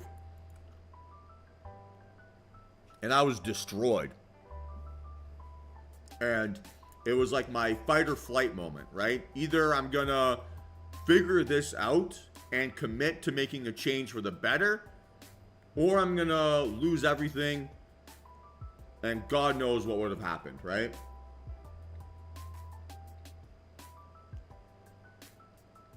And so what I did is I took a holiday, took some time off, and I sat down and wrote down the 5, 6, 10, 15 things that I thought were making me unprofitable as a trader. So why is it that I'm getting my ass kicked? And the answers were really simple, right? It was, I was chasing losses with bigger losses, right? It's like I was, like on purpose, like trying to make myself feel sick. I was averaging down into positions. I didn't have plans on where to close trades. Wasn't using hard stop losses. I wasn't doing any of those things. And then once I had a list of the things that were costing me the most amount of money when my trading went poorly, I wrote what the opposite of that thing was. And then I started doing the opposite, right? Okay, don't have a plan for where I'm going to take profit? Let's have a plan for where I take profit. Oh, I don't have a hard stop loss? Let's have a hard stop loss. Oh, I'm averaging down? Let's enter in all at once, right?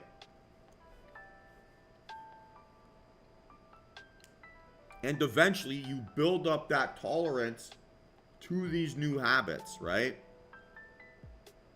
Oh, I'm not journaling my trades. Okay, let's journal every single one of my decisions, right? And you build up a level of comfort, right, in your new normal.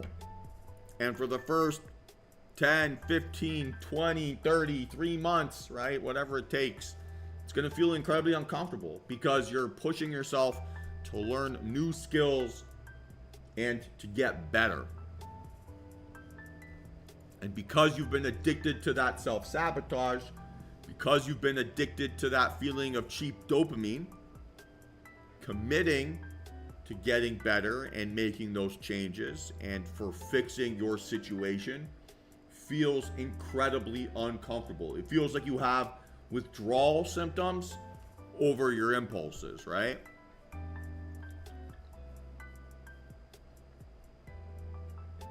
And so it's understanding that that is normal. That's how it's supposed to feel. And most people don't fight through that feeling. They get stuck. They get pot committed to it. All right, whatever you want to describe it as. And they just reinforce their losing habits. I think urgency is a fantastic motivator. It should push you to want to change. But urgency in trading is often misinterpreted for what it is, right? Urgency plus greed makes you rush and take too much action and overtrade your problems. Urgency and a commitment to improvement forces you to overcome your bad habits. So ultimately, it is a choice on which trader you want to be and who you want to become. And there is no reason why you can't behave the way you say you want to behave. You have to just stop being addicted to that feedback loop.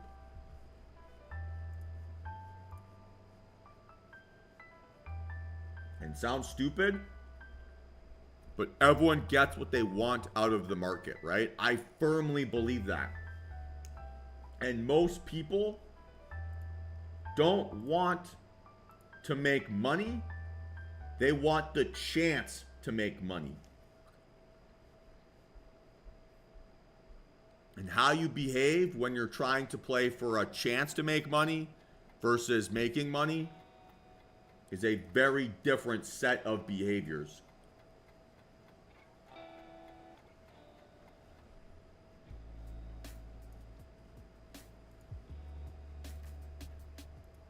And I'm not here for the chance, right?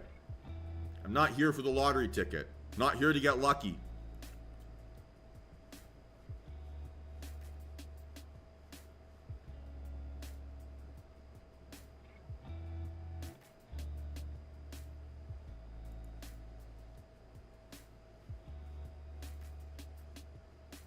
So, make your actions match your words, right? Be honest with yourself. Am I here because I want to make money? Or am I here because I want the chance to escape my 9 to 5? Or I want a better future, whatever it is, right? We all have a why. We have to think about how we phrase that why to create our outcome.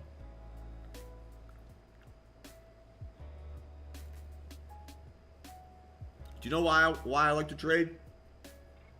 I trade because of the freedom, right? I sit here every single day and I have the opportunity to choose my future. I have the freedom to choose if I'm going to be successful, or I have the freedom to choose if I'm going to be a loser.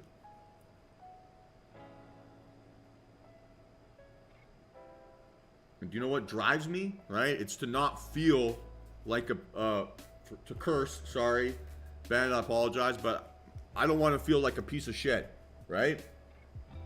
I don't want to feel as if I left something on the table. I don't want to feel as if the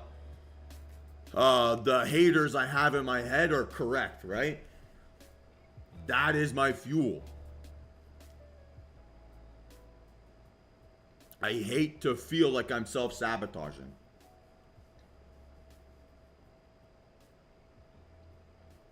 Because I believe in myself that I am capable of accomplishing whatever I want, right? Not because I'm better, not because I'm smarter. I'm an idiot. I'm just stubborn enough to think that if I behave the way that I say I will, and within my structures, that I will do well. And I believe that more than I believe any criticism someone might send me. I believe that more than any feedback I might get, right? It's like a level of insanity almost.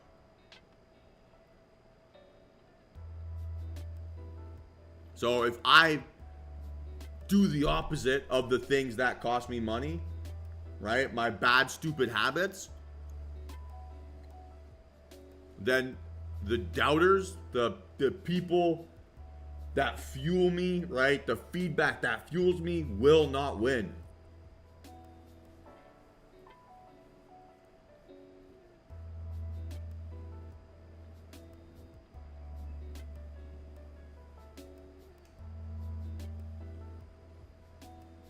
And there'll be times where this game is super frustrating. There'll be times where it makes you feel as if it's like rigged against you. And it's not the market. It's our interpretation, our imposition of our feelings, right, on the market that generate those feelings.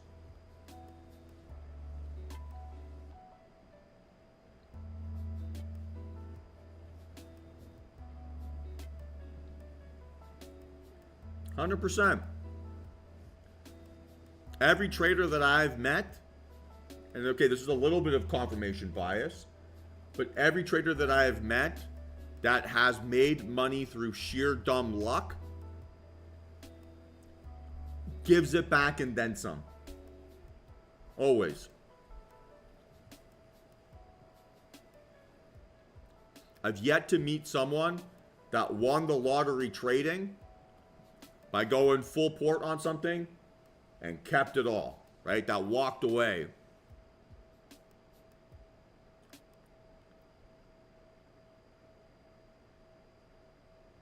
So we talk often in the mornings. We have to hold ourselves to a standard that would make most people uncomfortable, right? And that for me is what that means. And it is ugly. It doesn't mean that all my mental self-talk will always be perfect.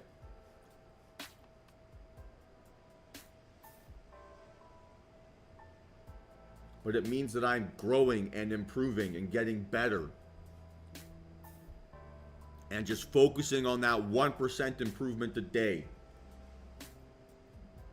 Like 1% on your account a day doubles your account every 70 days. So financially, you can't compound that forever, but you can compound your skill set forever. There is no upper limit. And so choosing to make that decision will make you more money than focusing on the short-term P&L, right? On focusing on that short-term win. Holy crap, Tesla. 313 and NQ is not moving.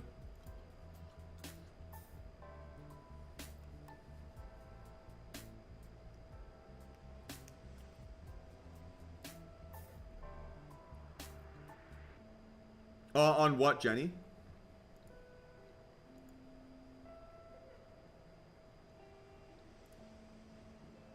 And it just is stuck at that 200.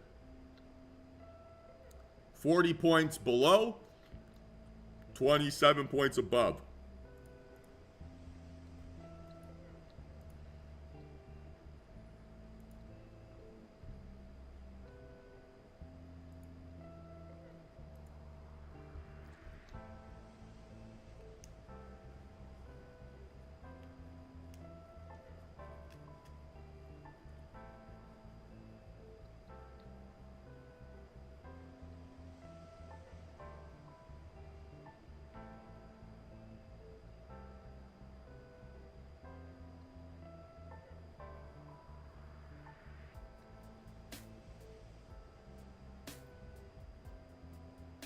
Yeah, ES, very impressive today too.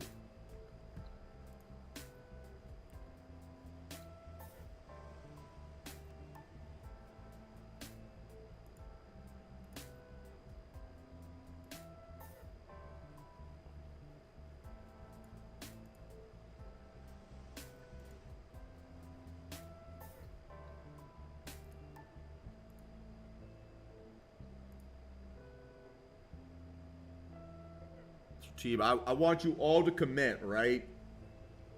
Stopping the self-sabotage. Because it is so unnecessary. And I'm not perfect either, right? I have my emotions on my sleeve. I don't hide it.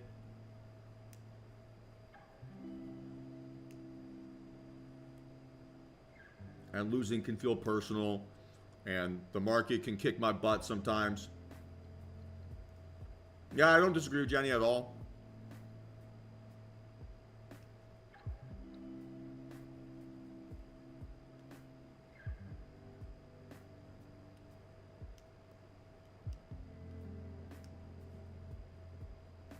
And I don't think there's anything, for lack of a better term, like being, like vulnerable, right? I'm very willing to share these ups and downs with you all. I'm very willing to share my experiences, why I have lost in the past, why I have won since then, why I will win again in the future, and what I think it takes to get there.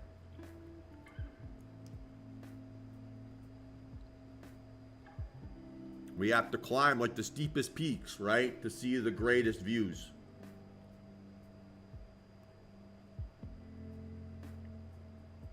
We have to push ourselves outside of our comfort zone to create futures for ourselves that we desire.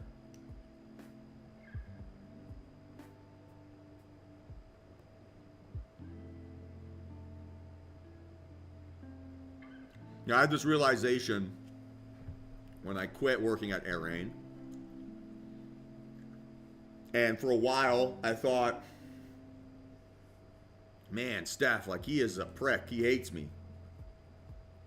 He'd give me feedback, and especially my first 6 months there, he made me feel like an idiot every single day. Came into work miserable, hating it, because I was worried about how dumb he was going to make me feel. But he wasn't trying to make me feel stupid. That was not his objective. His objective was to try to highlight my flaws to me so that I could fix them and overcome my pain points.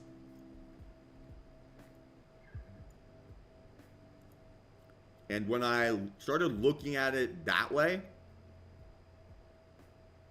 I actually realized it was a form of him actually like caring about me. Because he didn't have to do that. He didn't have to hold me to a high standard. He didn't have to expect big things from me. He didn't have to emotionally be invested in my success. He could have told them to fire me, right? He could have said, Michael's not good enough. The fears we had when we interviewed him are actually true. But he didn't do that. And I am going to be forever grateful for having someone in my life who showed me what is possible, right? It actually makes me a little bit emotional, even now.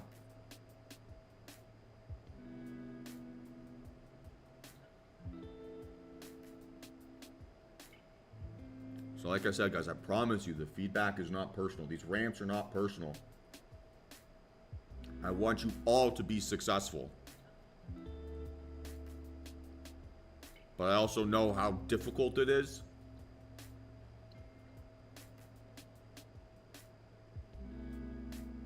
But it's not more difficult than any other endeavor we choose in our lives, right? Jenny, you put this in the chat this week. I can't remember what day now, so apologies. But it's choose your hard, right? It's hard to drive Uber for a living. It's hard to go to a job you don't like. It's hard to overcome your bad habits and become a disciplined trader. Choose your hard.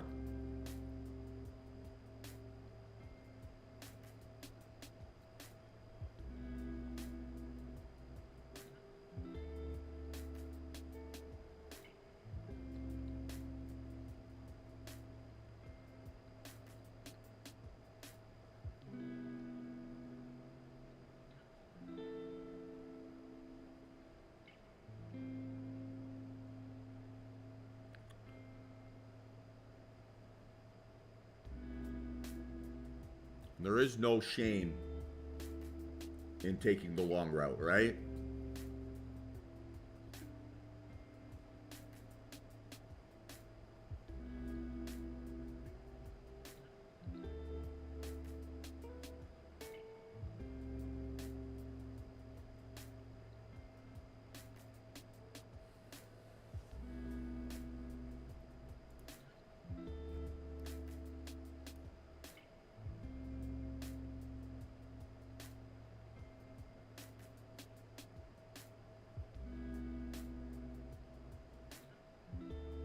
Well, if you learn how to take micro pennies of Amazon's transactions, let me know.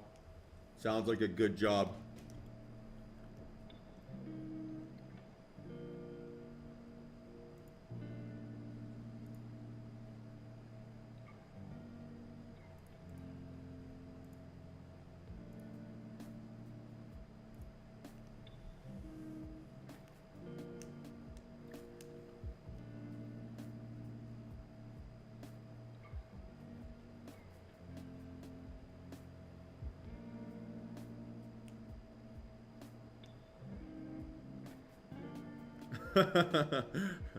Fair. Smash up a few Alexas.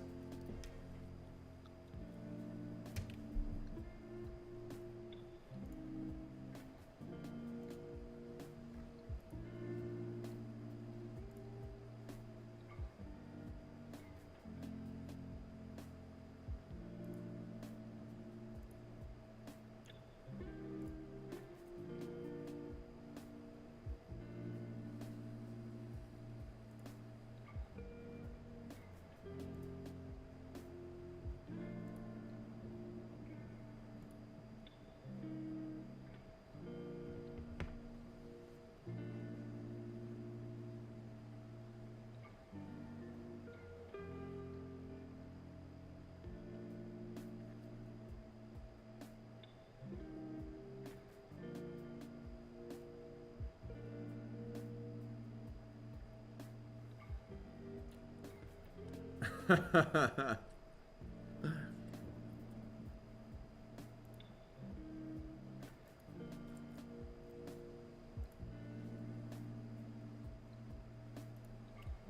right, remember, we create our own luck, right?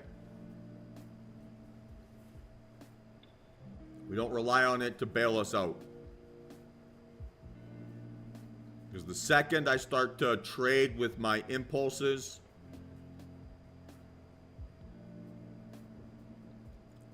then I'm admitting, right, that I need to get lucky to be profitable.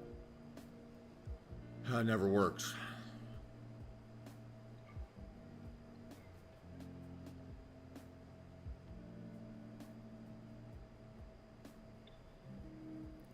Look, DTR, guys, is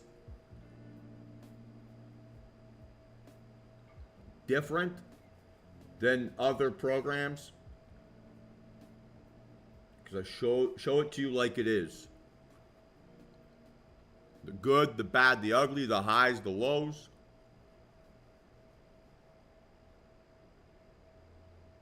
And the work that it takes to get through those elements.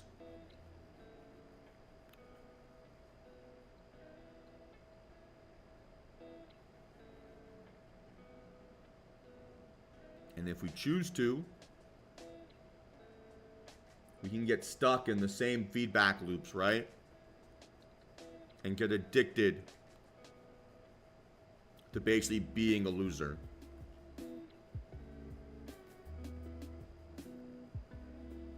That's not how you win.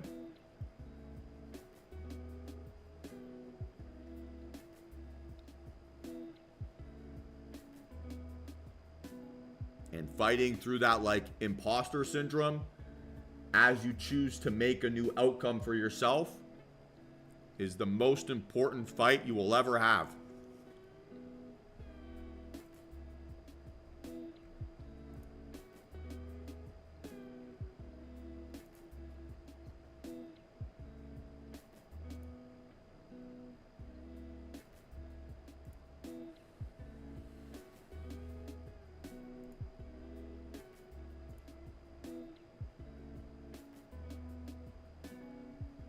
So I do apologize here today for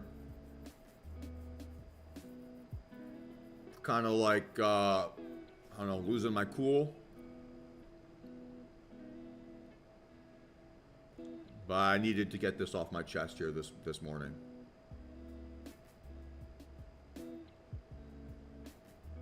Well, honestly, Frodo, it's you make undeniable evidence that you aren't, right? So what's that undeniable evidence? We talked about that homework assignment I'm going to give everyone. Write down the 5 things that are holding you back. What are the opposite of those things? And basically create for yourself that evidence that when I do the opposite of my bad habits, I get more successful, right? I find that sustained progress that I'm looking for, that I'm craving. So I can go 3 steps up, one step back, right?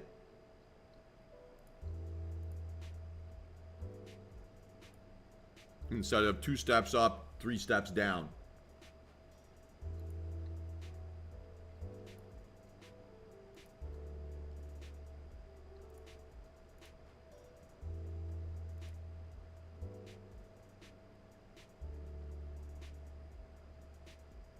So you have to create that for yourself.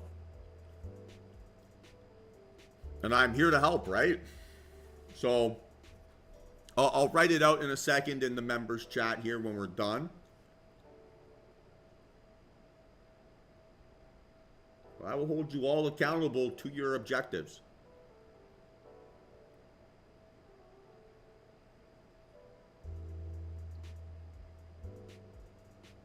And it might be tough.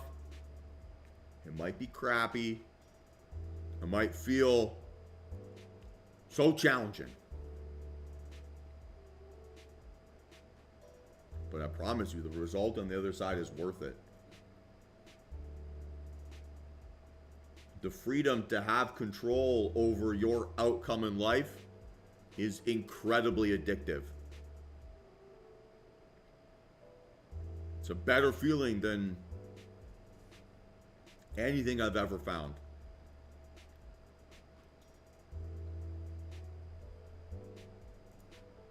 It's honestly incredible.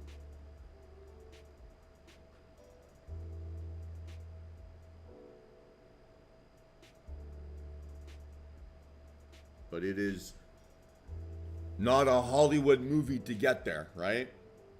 Because overcoming our worst issues as a trader, as a person, as a human, requires a tremendous amount of sacrifice and a tremendous amount of work. The sacrifice isn't it's not like you gotta sacrifice your family. You don't have to sacrifice a virgin to the gods. But you have to sacrifice your old life, your old habits.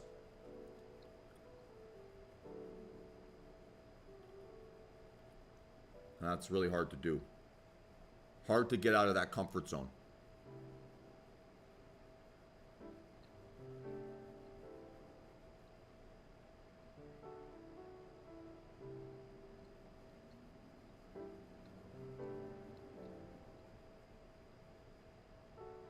The proof takes time, right? Creating the proof takes time.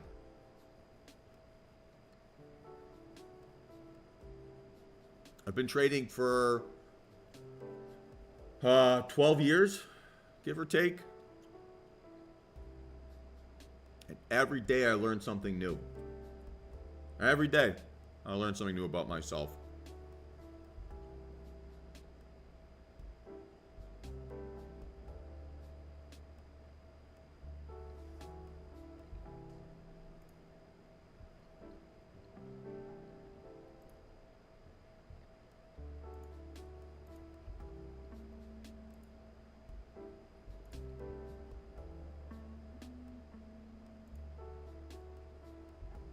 And it makes me feel like the luckiest person in the world. It truly does.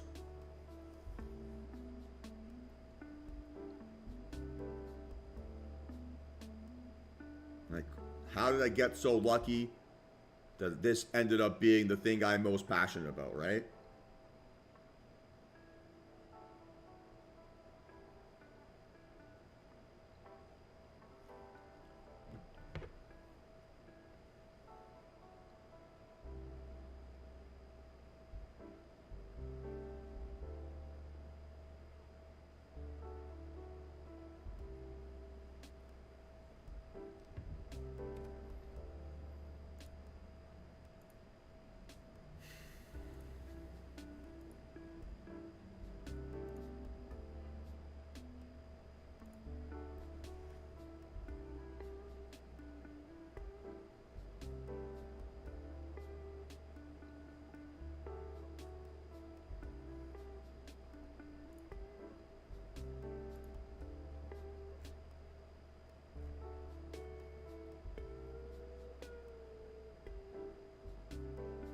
CL is really tempting. I'm not sure if the volume is good enough. Sounds good, Gabe. Enjoy, man.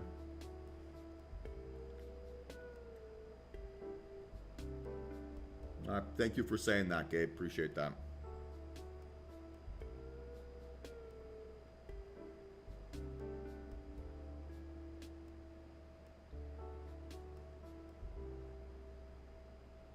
Like I said, I want to see you all win. Brings me so much joy.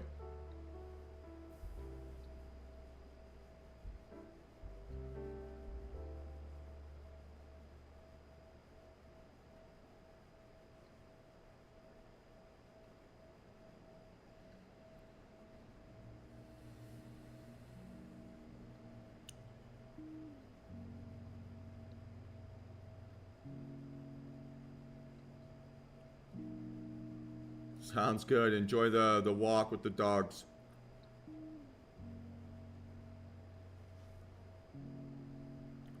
Yeah, CL is a very interesting spot here. ES would have to be a mean reversion setup. NQ, fool me once, shame on you, right? Fool me twice, shame on me.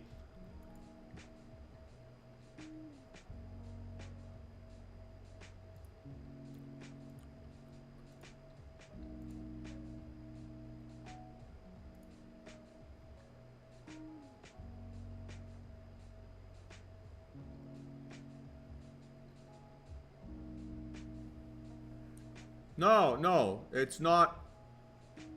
You don't have to apologize for that at all, right? And I'm not frustrated with you.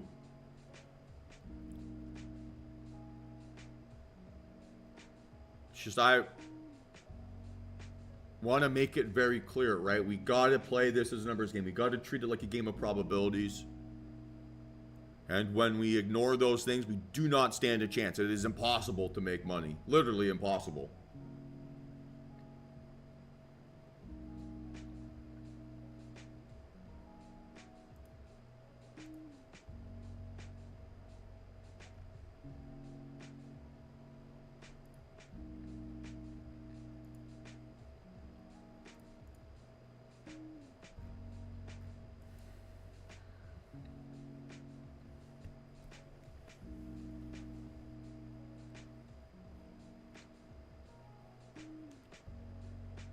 And for full disclosure, right, it's not been the easiest market to trade for a month now. So this has been brewing.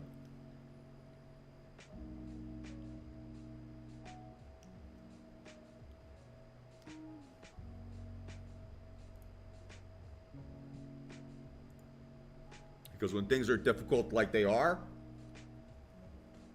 when it isn't every decision is green right away,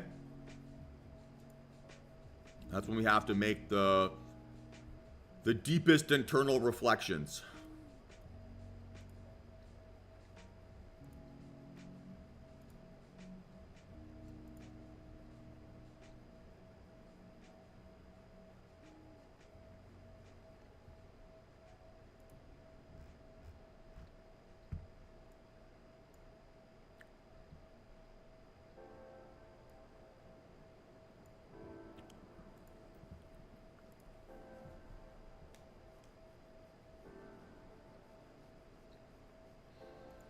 It definitely feels like a trend day, yeah, but we're just out of volume, right, to trust any big breakouts. So I'd only look for a mean reversion here set up on an NQ or a CL. Because the risk reward to get back up towards high day is easier than for us to hit 60-40, for example.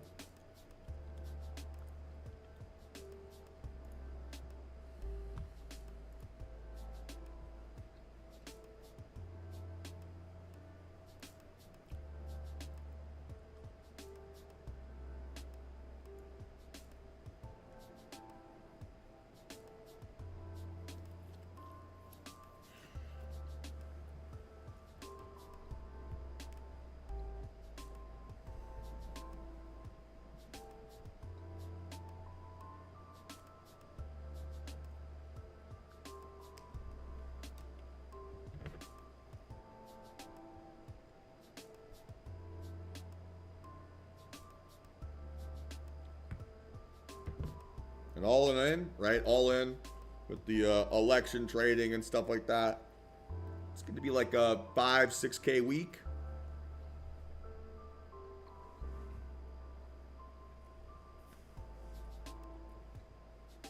But the easiest price action was Tuesday night and Wednesday morning. Everything else has been kind of a slog here.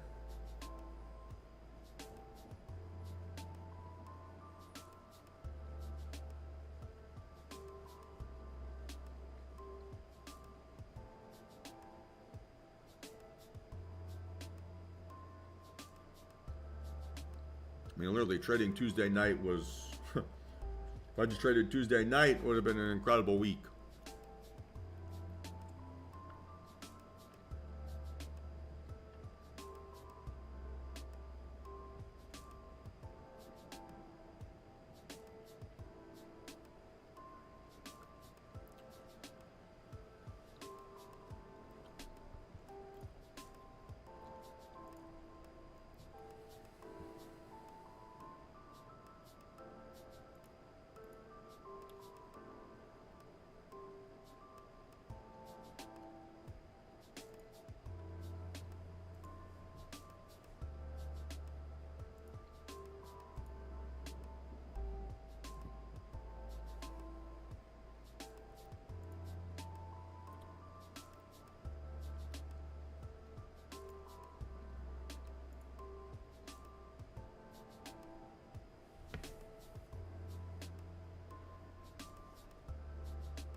I think one of the biggest mental shifts I made as a trader was when I decided I was going to stop playing games where I didn't have an edge.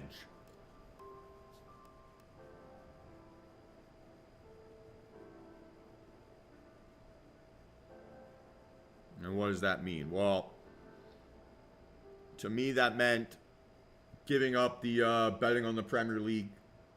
Meant stop playing blackjack right at the tables. Stop taking trades where I don't have a plan. Stop doing all those sort of things. Got sick and tired of making myself feel like a loser. And I mean loser in like a financial sense. Like the hope of the parlay. You know, hitting that 100-to-1 winner, whatever it is.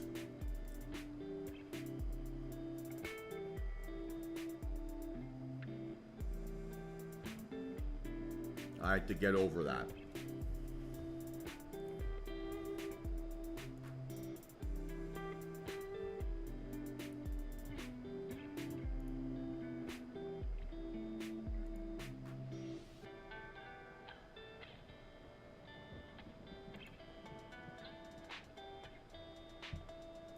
Crude might want to keep going down.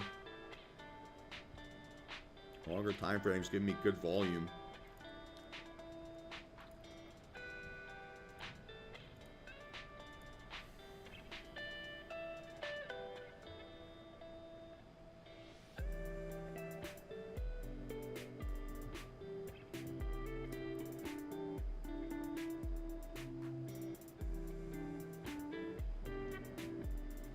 If that ends up being the case, then NQ would possibly set back up for that mean reversion look. All right, here she goes. We're basically looking to turn this into a bull flag, right?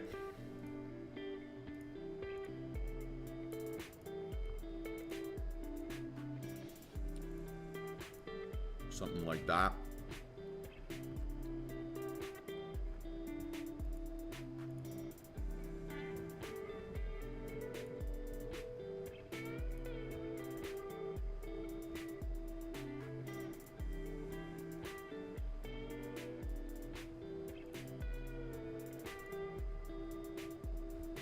ES giving us some volume again here. Probably not enough on the 3.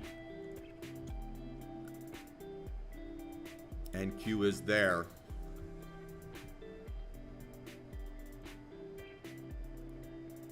Target here would have to be high a day.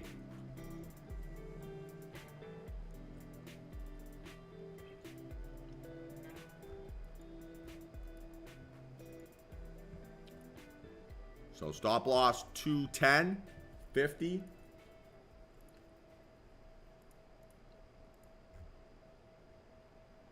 $21, 210.50.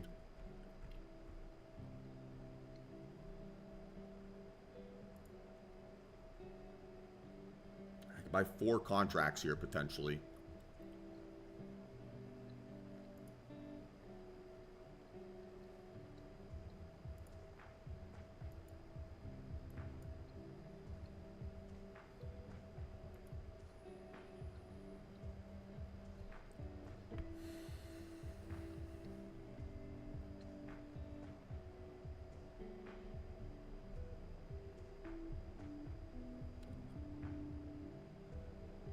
Okay, just trying to watch here.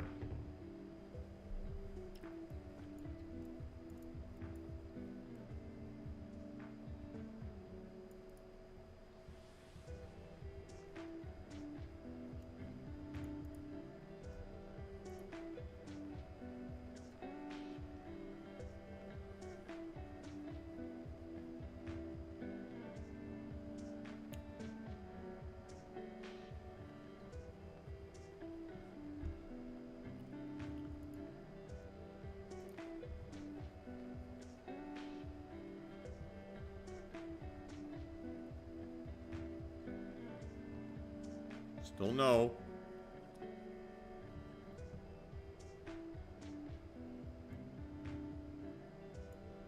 MDO's gonna be on the 3. We have a chance on the 5.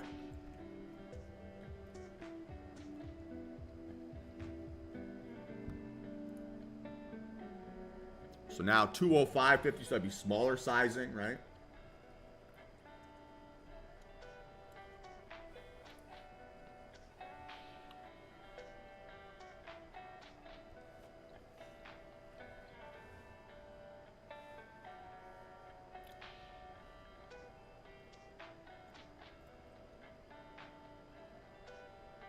So we'll see elevator up and gentle pull back down. I might not give it.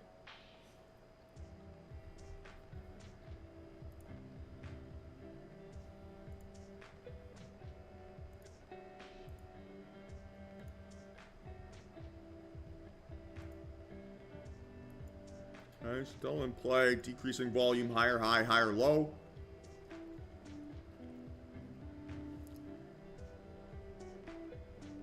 Enjoy your weekend, Antonin.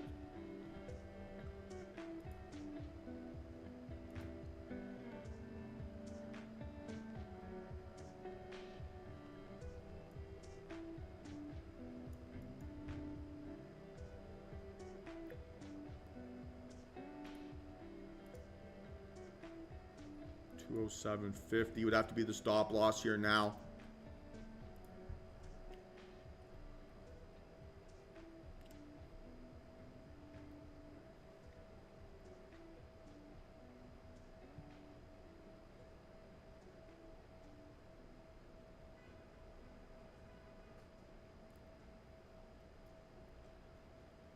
So gentle pull back into 213.50 or lower.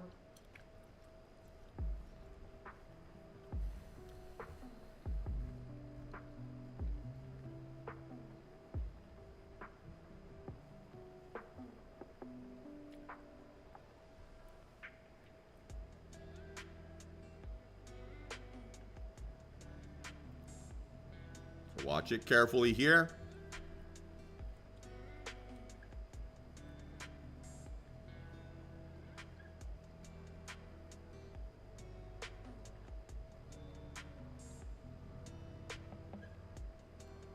Do I feel a sting for today? Sure.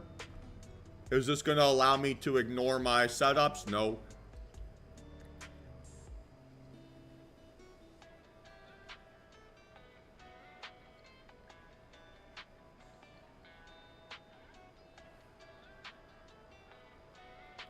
Again, if we keep seeing bullish characteristics here on our candles, no reason to jump out. So again, watching closely here.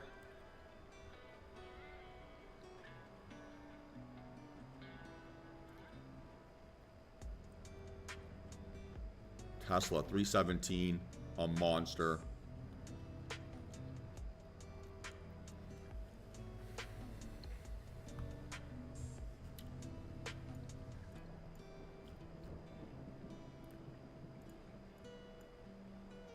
Could I do this? Could I talk myself into this? Probably not. Maybe 250.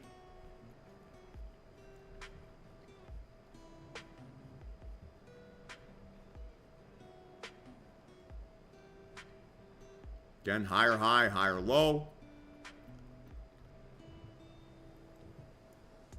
I just want to get tight risk reward here, right?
Still no entry.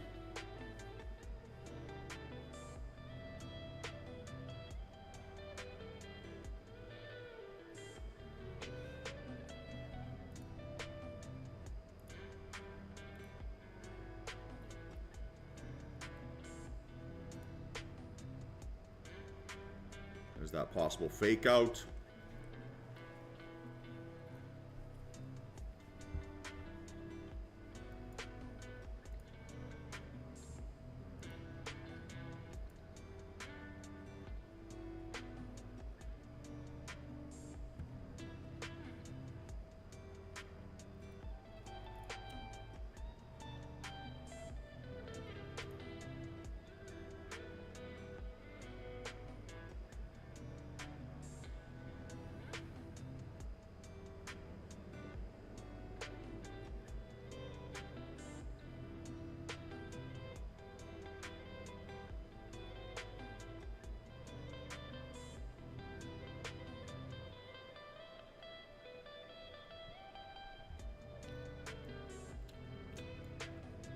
Extend this out. Maybe you could do 201.50 stop.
Okay, bouncing off the trend line.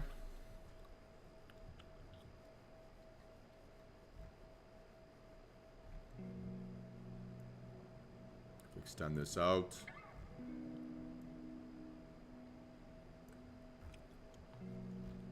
One, two, three, 4 points of contact.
So again, watching close here.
Come on, come on.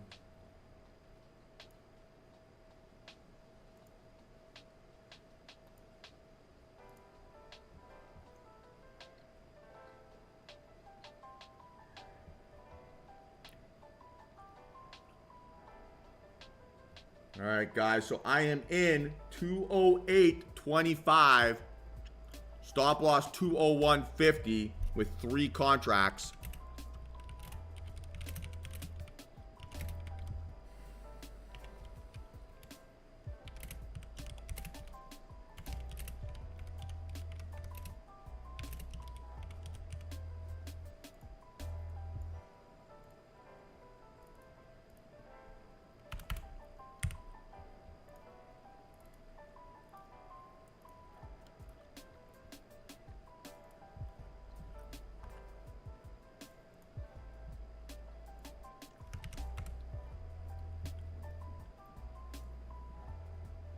Let's see if this thing can run.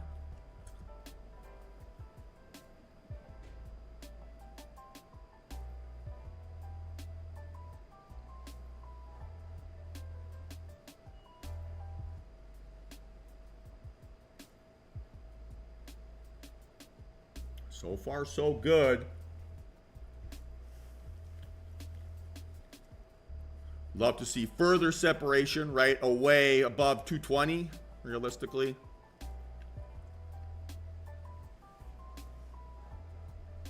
But so far, so good.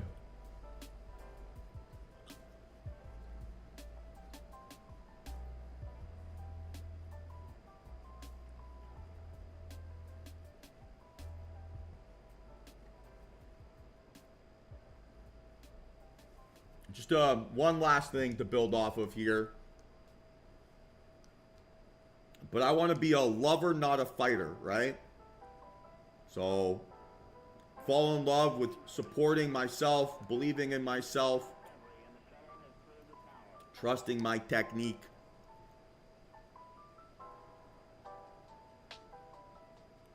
Not fighting my bad habits.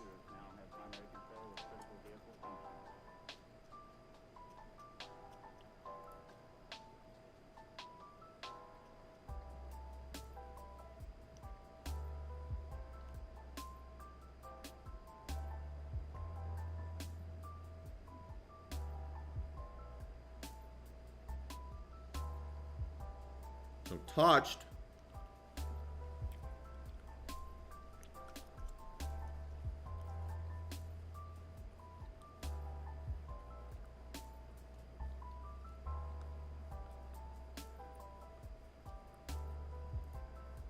All right, let's see here. It's got to go.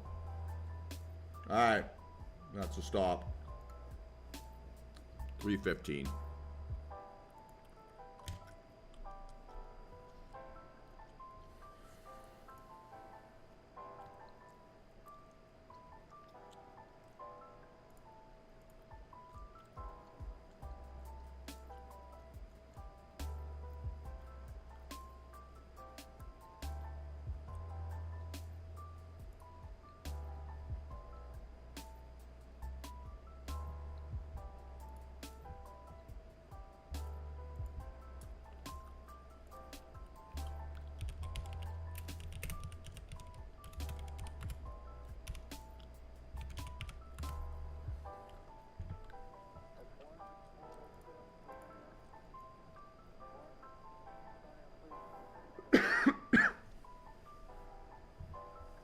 So gave back about $1,000 here today.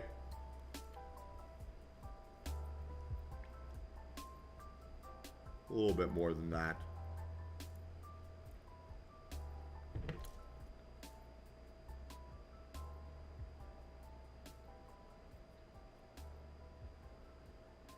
Oops.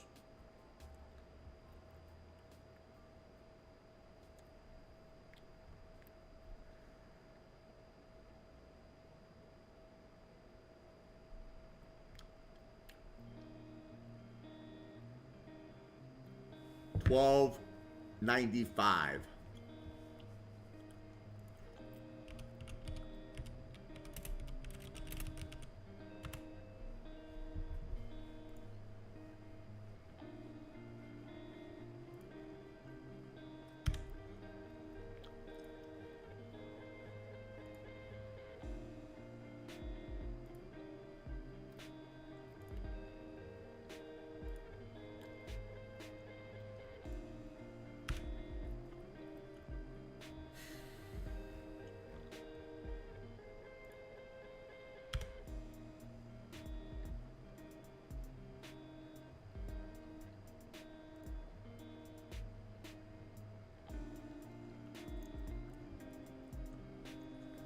Not sure yet, Ben. Not sure.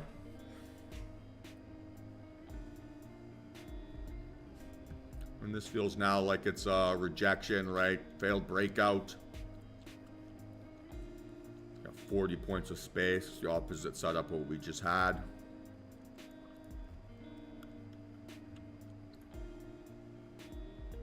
ES finally looks like it might be ready to break down.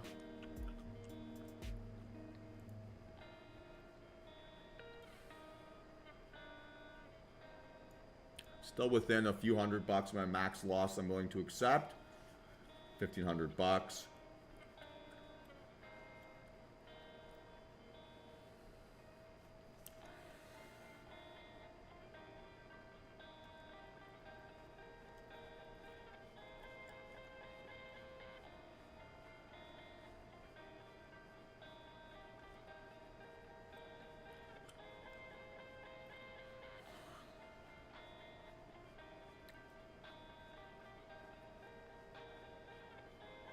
Right back to VWAP.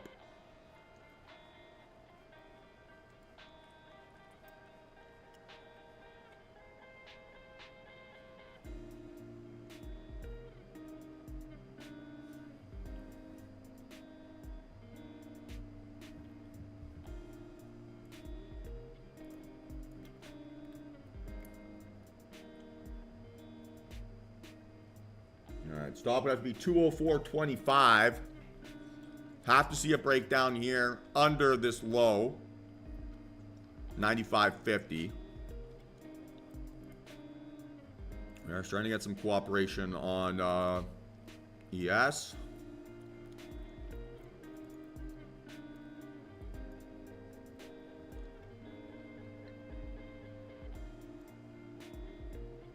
Alternatively, you could do something like this. Stop loss probably at the higher of that range.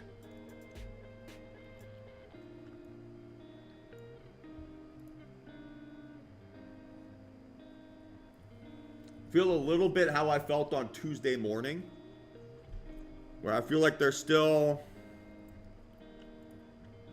money to be made, but I don't have much evidence that I'm seeing it the right way. In overtime.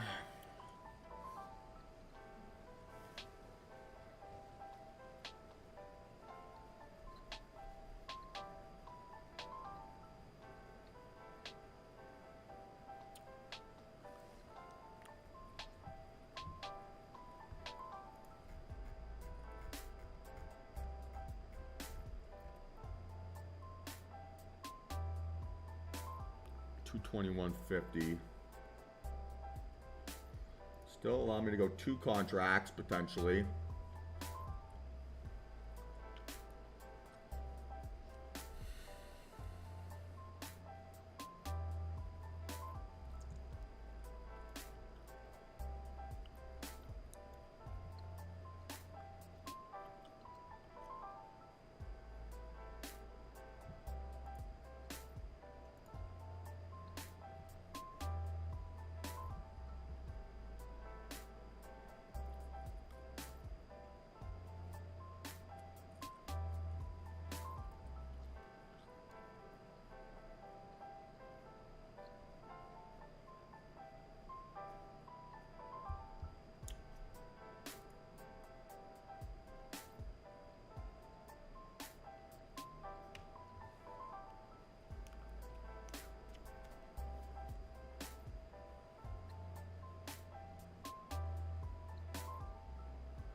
Again, staying well within my max loss numbers, so I'm giving myself a chance.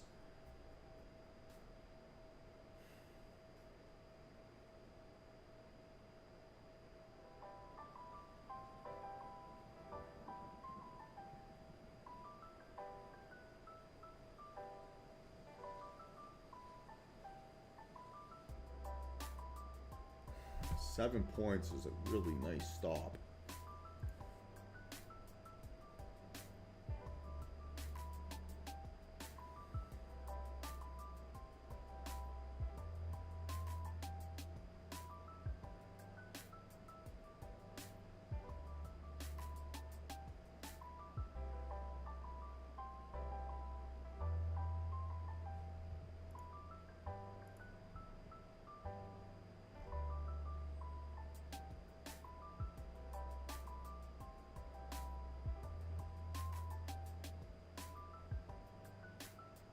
Okay, is that fake out there?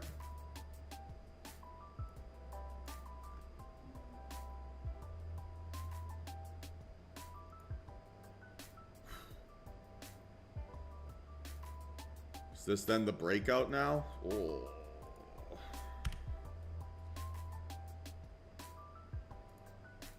I think it might be.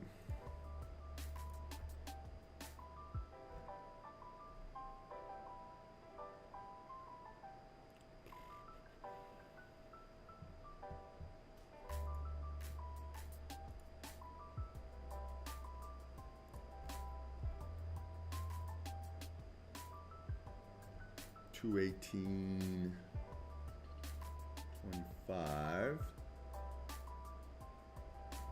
$218. Well, $217.25 would have to be the stop.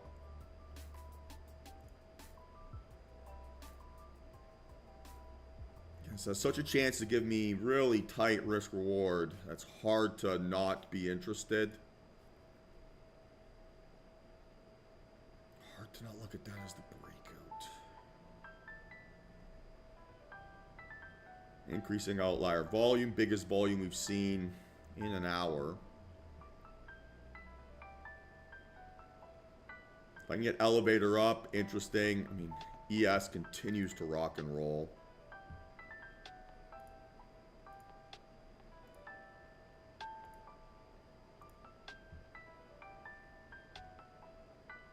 Still that bull flag thesis. After seeing failed bears, I can talk myself into this for sure.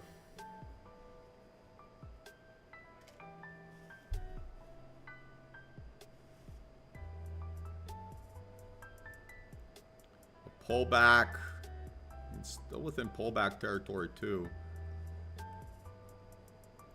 Maybe you'd want it the low of that fake out candle, 194.25 on the fake out. Prefer the aggressive though. So now 216.50. You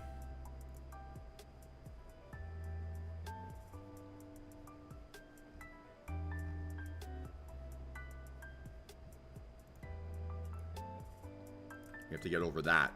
224.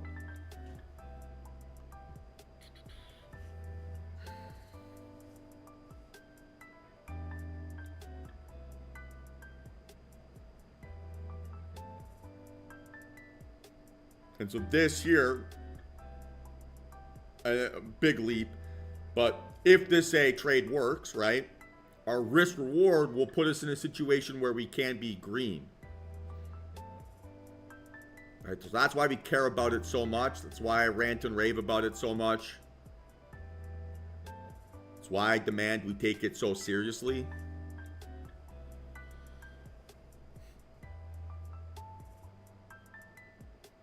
Because it keeps us in play, right? Keeps us in play. Okay. So we want to see a little gentle pullback here. Stop loss 216.50.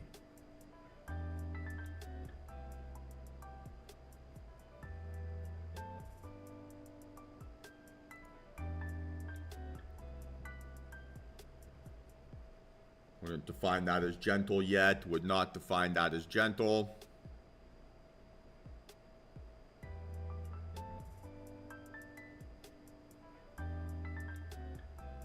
Another elevator up. Let's see if we can get it.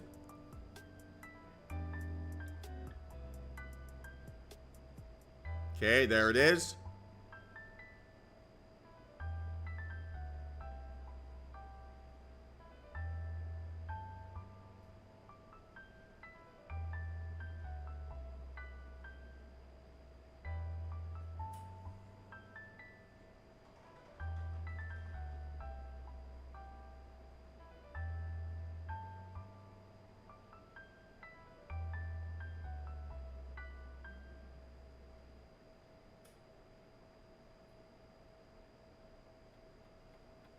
Okay, starting to watch. You go stop loss low of this candle here now, so 219.25.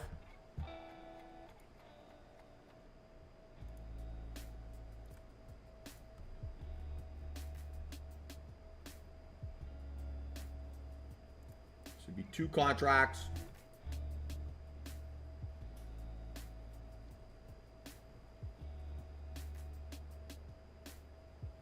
Potentially 1.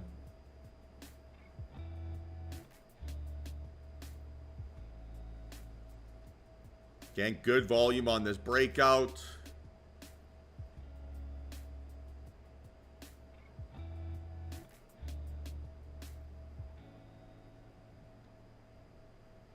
All right, guys. I am in 229.25.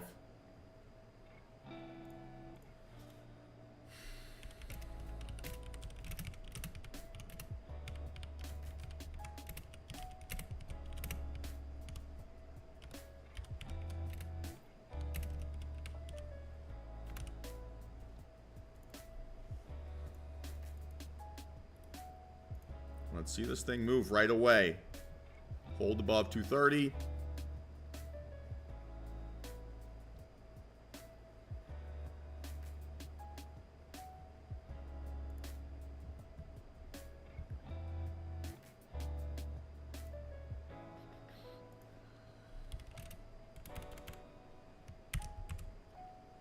So far, so good here. So far, so good.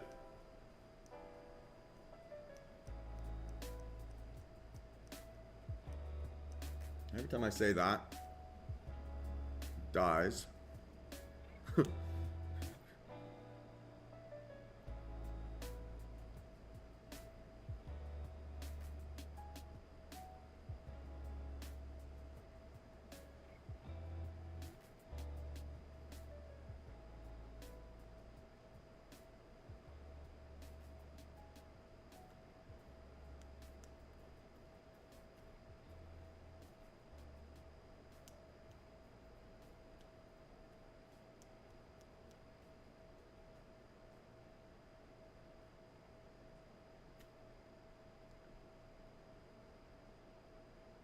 Come on, come on, come on.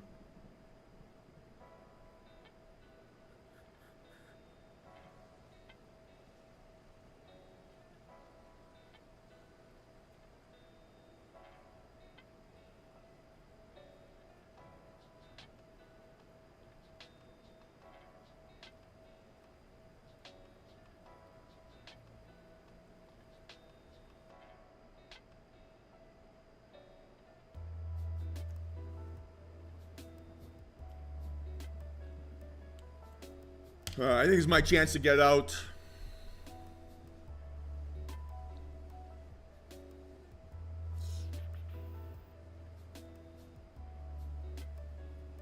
Still in.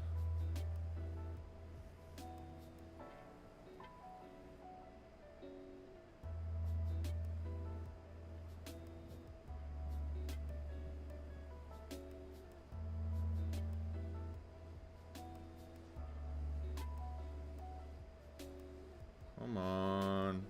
Survived worst case. Still down $100.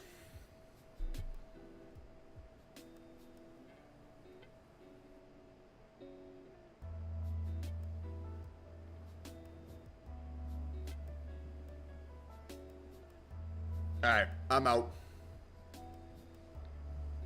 Closed at 223.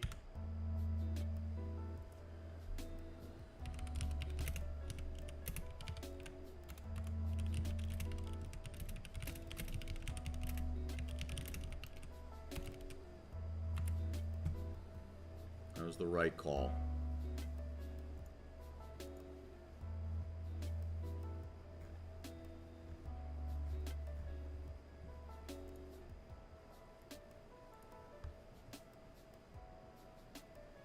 Feels like a market that wants to move without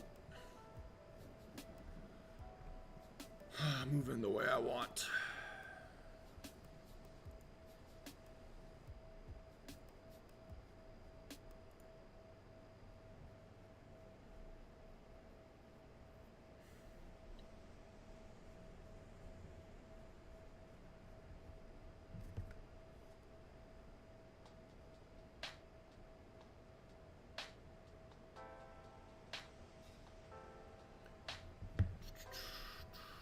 Frickin' fake out the pawn, fake out the pawn, fake out.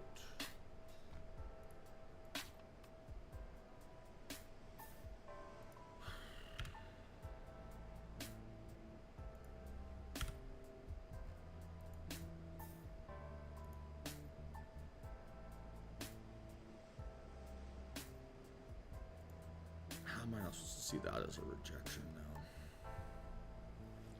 Feel a little bit crazy to keep getting setups.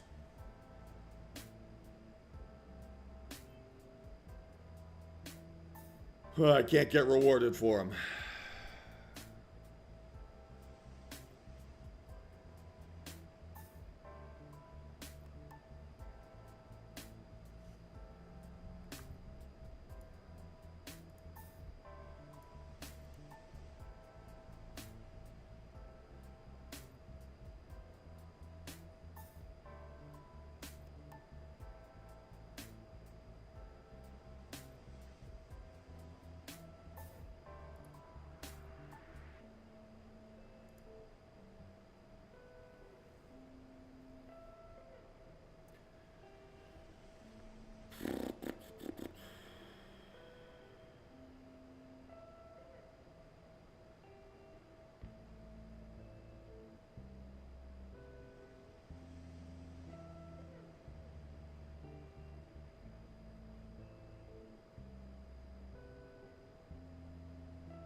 So I am short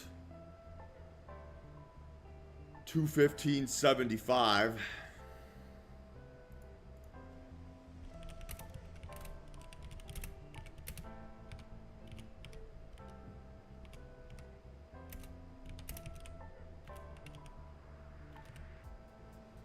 This is like a test my sanity trade.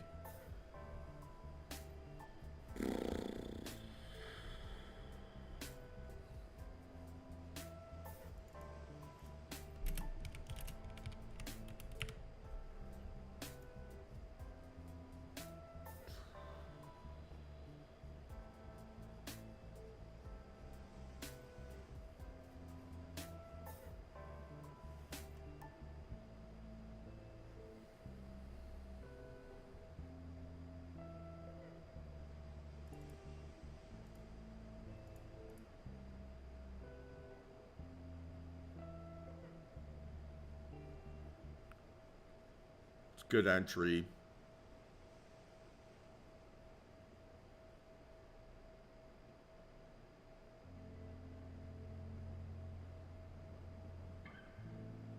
I've gotten a little bit chopped up here today for sure, but I would say I'm very proud of the way that I've managed my risk so far. It's kept me alive.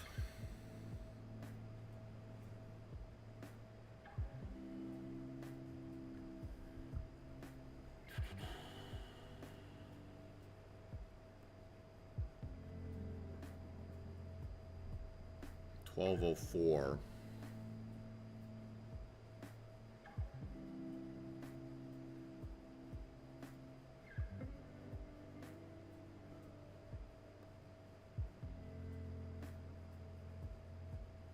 Love to see it get under 200.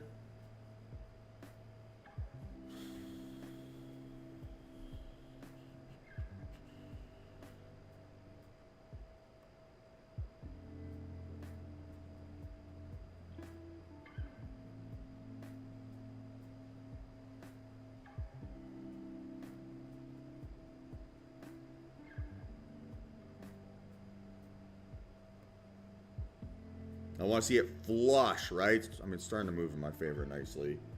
Like to see it really flush here, though.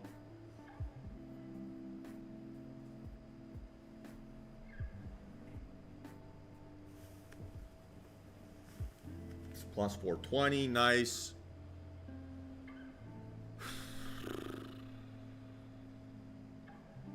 Kind of a stressful day.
Come on.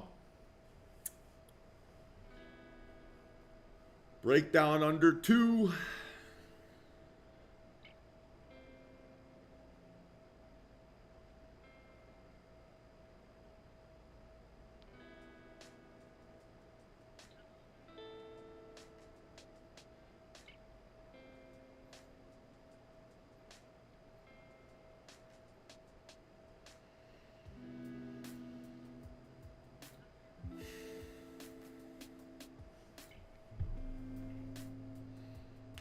So generally when I feel stressed out in a position, stressed out on a day, whatever it is, first thing that deteriorates is breathing and posture. So right now, trying to be very conscious about sitting up as straight as I possibly can. Deep breaths, right? Controlling those variables.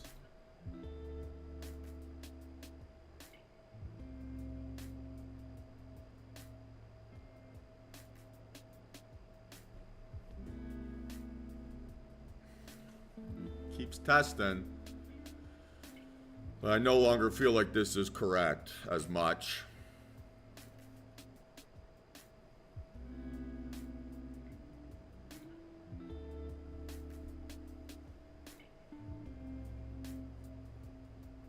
And again, the second I said that, I felt my posture slouch. Well, you can go through my journal. It has everything there.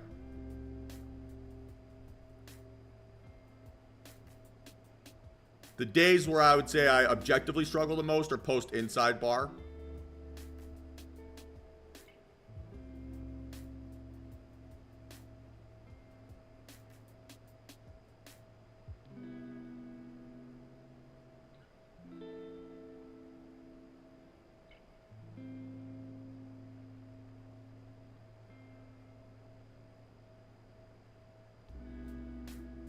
Once this is done, I can take a look.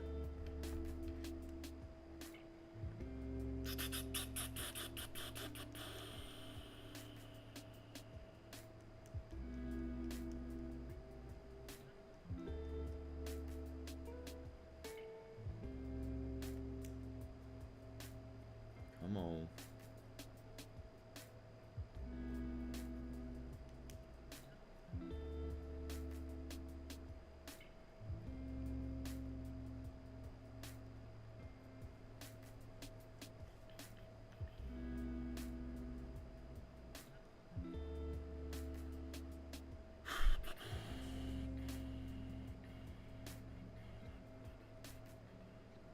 Yeah, fair play. That's a very tempting idea.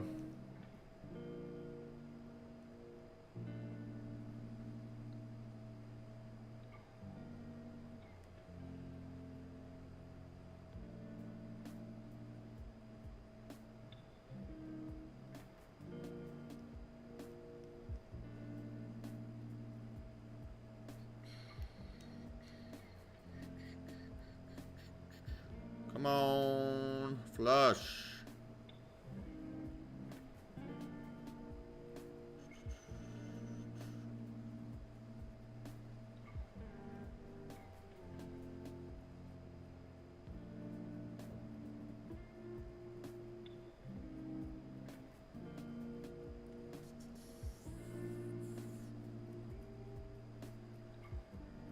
Whew.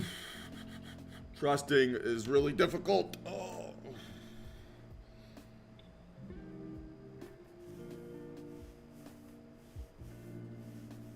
When people say you've got trust issues, you can just tell them it's about the market. It's not about them.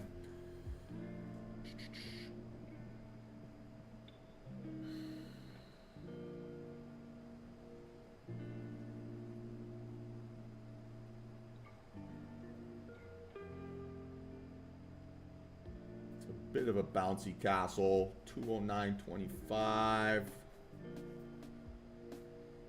Still want to see it get under 300.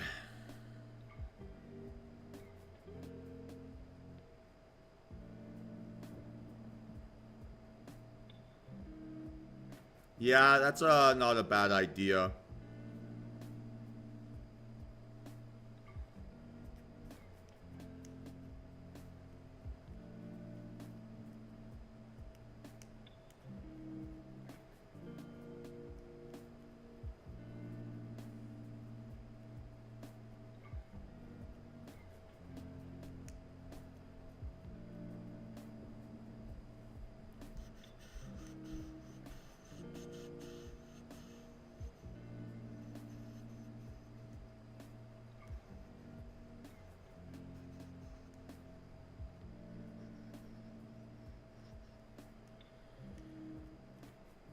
It's so close. That's the problem.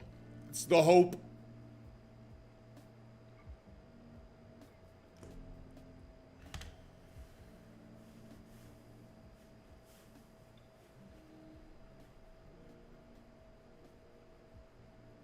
Come on. Flush, flush, flush.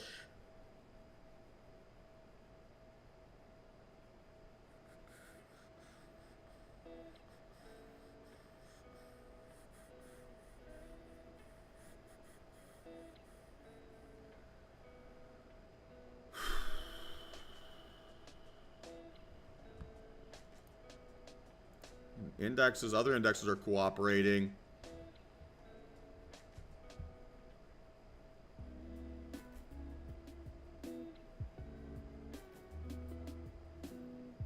Okay, needs to break down through 200 here. Oh, I got close.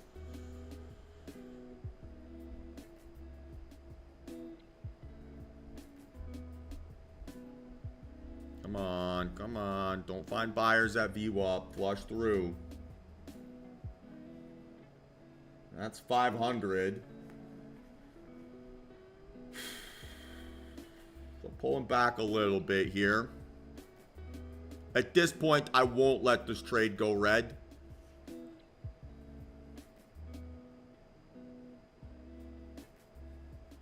Finish with a win, right?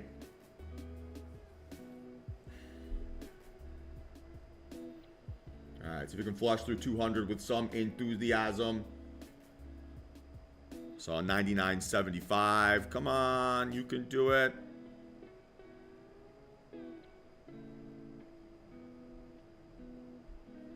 So close. Come on.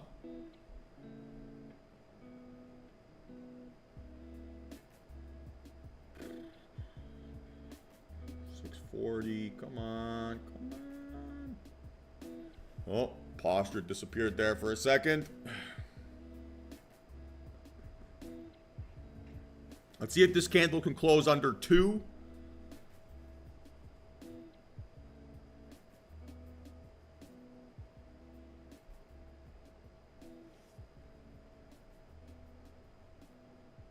Oh, that's going to be so close. Right on it.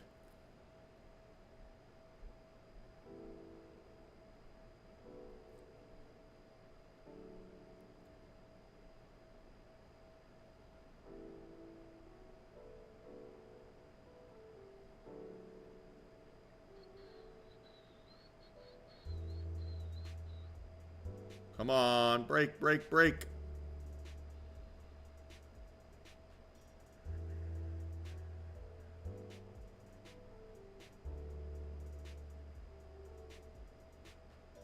Feel a little bit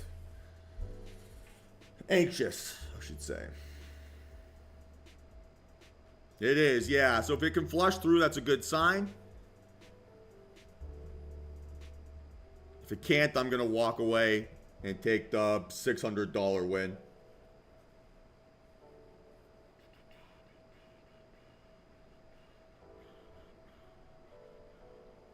Everything else is cooperating, right? Like ES is selling off nicely here. It's got me feeling nicey, right? But need to see it separate away. Come on.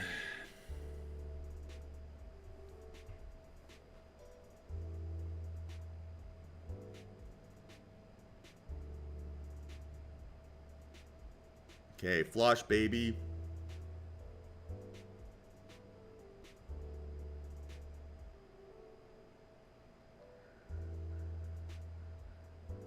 Nice work.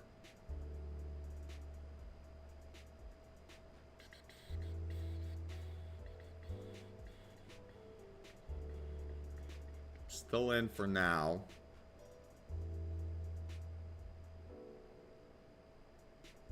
$12.17 overtime.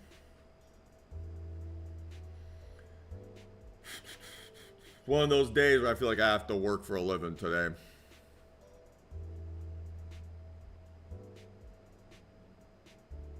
Every now and then the market makes you put in an honest day's work. All right, come on.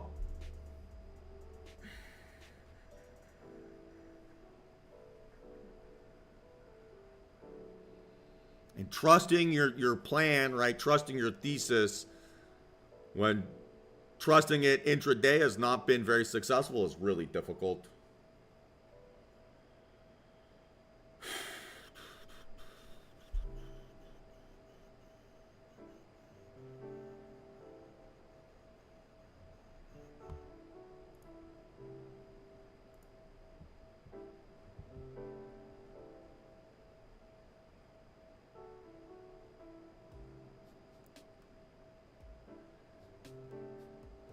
Come on.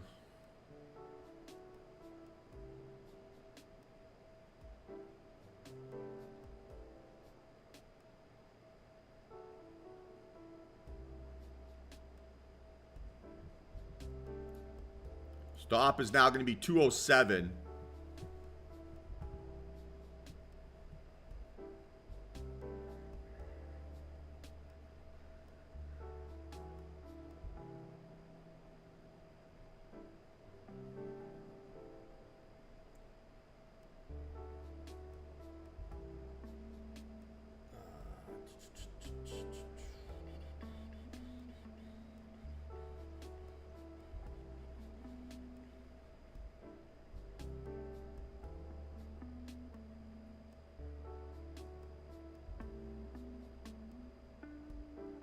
Okay, gonna look to close here in a sec. Come on. Just get back under.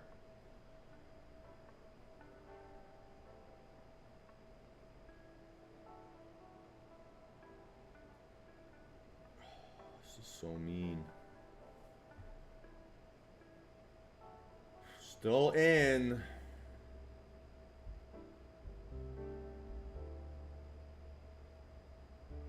Now flush, come on.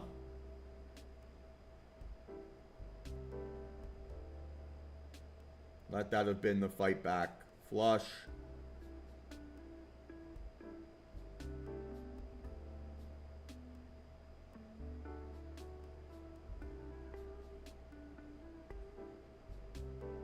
Close under 2, come on.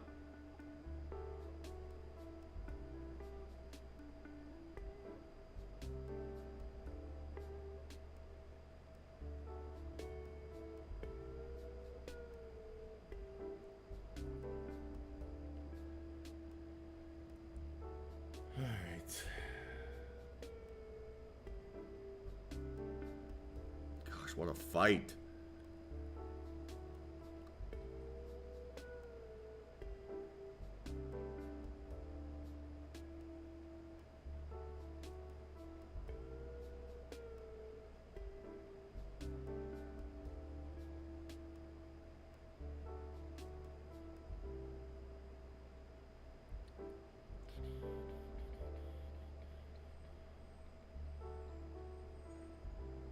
Yeah, I'm out too, guys.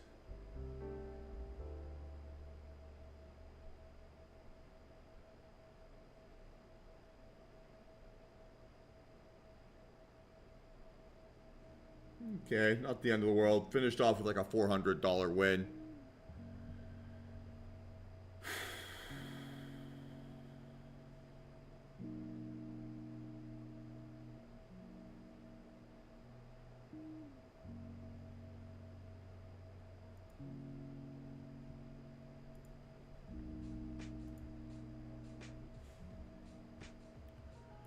All right.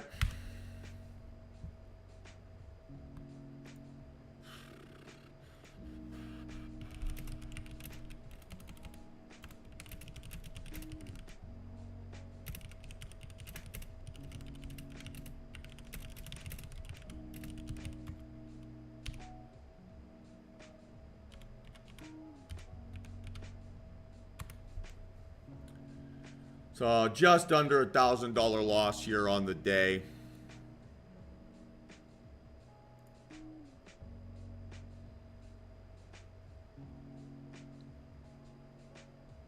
Maybe allowed myself to get shaken out of this, but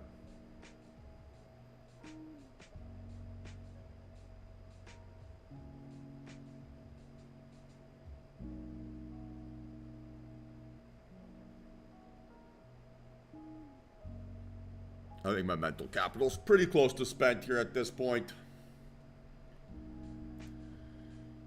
And breathe. All right, I'm gonna fill in the journal.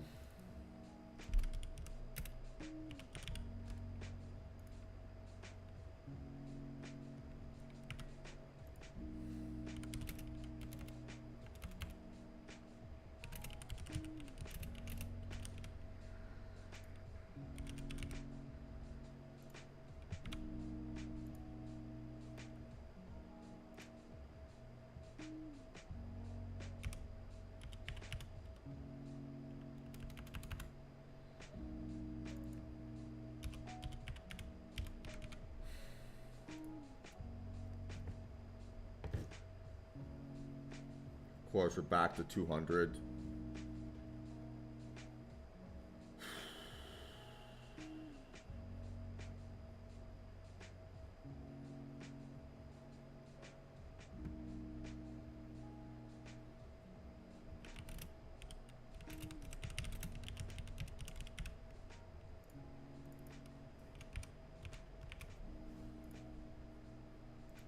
So someone was asking about which conditions or 1 for 3s I struggle in. Big day here on 1 for 3. Small green day. Nice big win day. Small red day. Nice win day. Small red day. So no, I would say I mostly do pretty well on 1 for 3s.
So in general, right, described today as like a tunnel vision day. Couldn't find the direction easily and got faked out every which way possible here this morning. Played a lot of trades for a lot of small losses and felt stressed out and exhausted with price action. Proud of how I managed my losers. Proud that I didn't trade my P&L on my win. But all in all, an annoying end to the week. This election was very exhausting, and I constantly felt like the move of the day was still ahead of me, even when I couldn't find the directional cue. Best trading happened election night and post-election morning, and I basically just let myself get chopped out and spat out between then. On my final trade, I found myself slouching and losing posture, was stressed and burnt out, and maybe shouldn't have taken that trade. A green week where I gave back lots of P&L, craving action that wasn't there. So all in all, right, when you count the election trading, it's a green week, but not by much.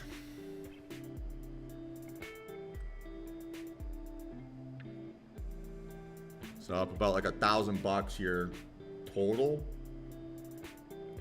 2K on the election night, which is really covering the majority of the losses. It's kind of a frustrating day. Oh, that's not right.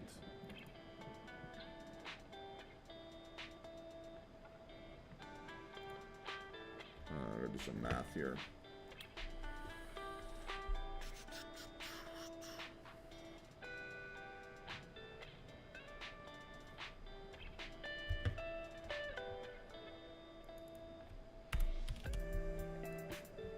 Okay, that's better. So all in all, 240 trades taken on the year, 148 wins, 91 losses, 62% win rate. And been a bit of a choppy last couple weeks. Any questions here, team?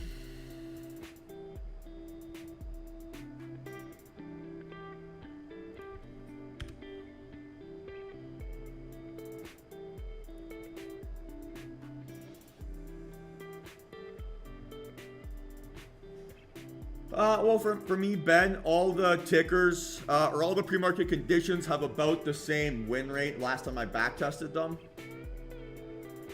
I haven't seen any discernible change besides inside bars. Inside bars probably where I've struggled the most. Ooh, Whistler, nice. My friend's there right now.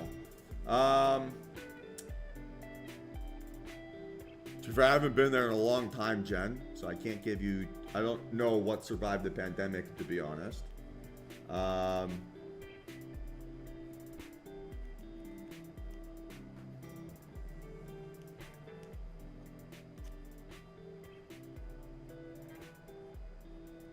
Honestly, my advice is just enjoy all the hikes around there more than anything.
Yeah.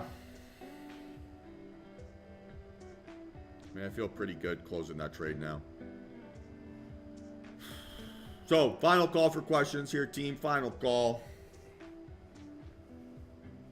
And it's time for some exercise, some food, and some cuddles with the dog.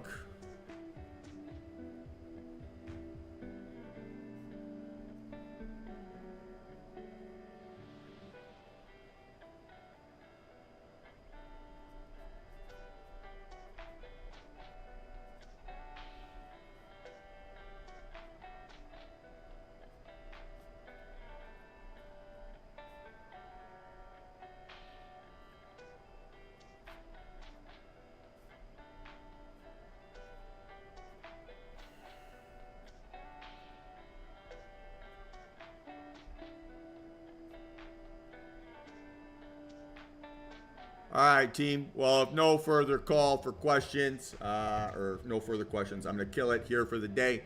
Same deal like always, right? If you have any questions, hit me up outside of market hours, and I'll do my best to get back to you as soon as I can. Going to go into a little bit of monk mode here today, tomorrow probably. So if you send me a message next day or two, I can't imagine I'll be super responsive, but I'll do my best to get back to you guys as soon as I can. So yeah, have yourselves a great weekend.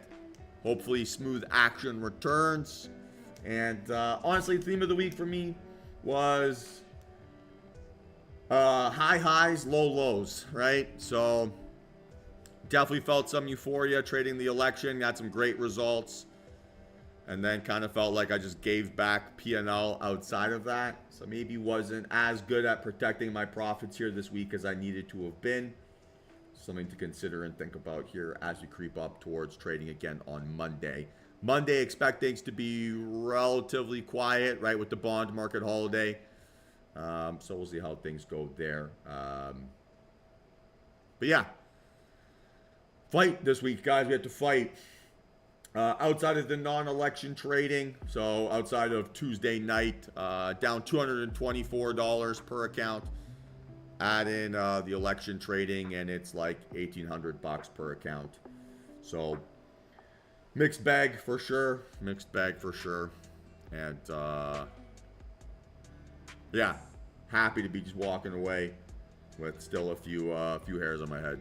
So have yourselves all a great one, and we'll talk soon. Peace.